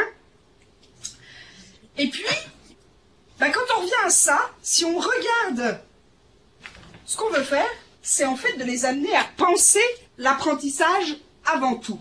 C'est-à-dire que quand vous construisez votre cours, quand vous êtes, et là qu'on soit en format hybride ou en format en présentiel, pensez l'apprentissage avant tout. Pas ce que vous allez faire tout le temps, mais qu'est-ce que vous allez vouloir que les étudiants fassent comme apprentissage? Qu'est-ce que vous allez vouloir qu'ils mobilisent comme stratégie d'apprentissage? Pour moi, il y a un vrai enjeu là qui est vraiment, tout à l'heure je vous parlais de changer son rapport à l'enseignement, c'est aussi penser l'apprentissage parfois en même temps que l'enseignement. Pas après, pas se dire ça c'est la partie des étudiants puis moi je ne le pense pas. Mais comment faire en sorte que mes méthodes pédagogiques impactent sur l'apprentissage des étudiants? Qu'est-ce que je mets en place pour favoriser le développement de ces stratégies? Et c'est vrai que l'hybride, comme il demande une planification à plus long terme, il vous oblige un peu plus à regarder cette diversité ou parfois la non-diversité de ce qu'on propose. C'est-à-dire qu'on constate que parfois on est très classique nous-mêmes. En fait, souvent, on va enseigner comme on a appris de nos maîtres et la majorité d'entre nous, on est allé dans un enseignement magistral qui nous a réussi. Si nous sommes là, c'est parce que nous sommes des produits qui avons réussi dans le système. Et ça, c'est pas toujours facile à changer non plus nos habitudes de placer l'étudiant au cœur de notre réflexion pour penser notre enseignement avec ces étudiants au cœur de nos pensées. Et puis, je voulais terminer avec un petit extrait de conférence de Michel Serres, si vous permettez. Condamné à devenir intelligent. Ça y est. Cette conférence par un mot catastrophique. Catastrophique. Les nouvelles technologies nous ont condamnés à devenir intelligents. Nous allons devenir intelligents, c'est-à-dire comme nous avons le savoir devant nous, comme nous avons l'imagination devant nous, etc. Mais oui, nous sommes condamnés à devenir inventifs, à devenir intelligents, c'est-à-dire devenir transparents. C'est-à-dire nous sommes à distance du savoir, à distance de l'imagination, à distance de cognition en général, et il ne nous reste exactement que l'inventivité. c'est à la fois une nouvelle catastrophique pour les grognons, mais c'est une nouvelle enthousiasmante pour les nouvelles générations. C'est-à-dire que décidément aujourd'hui, le travail intellectuel est obligé d'être un travail intelligent et non pas un travail répétitif comme il a été jusqu'à maintenant. Je vous remercie. Alors, pour moi, ce qui est important, c'est l'idée de ne pas être effectivement répétitif dans ce que nous sommes comme enseignants. C'est-à-dire de considérer l'enseignement comme une science en développement dans laquelle on prend du plaisir, on en a parlé ce matin, on a de l'autonomie, on est responsabilisé, on n'est pas juste des transmetteurs de savoir, mais vraiment des gens passionnés qui, à nouveau, vont faire traverser, en fait, la passion qu'ils ont pour quelque chose, pour allumer des bougies chez les étudiants. Et en format hybride aussi, c'est possible. Alors surtout, lancez-vous si ça vous tente. Puis, je vous remercie beaucoup. Merci.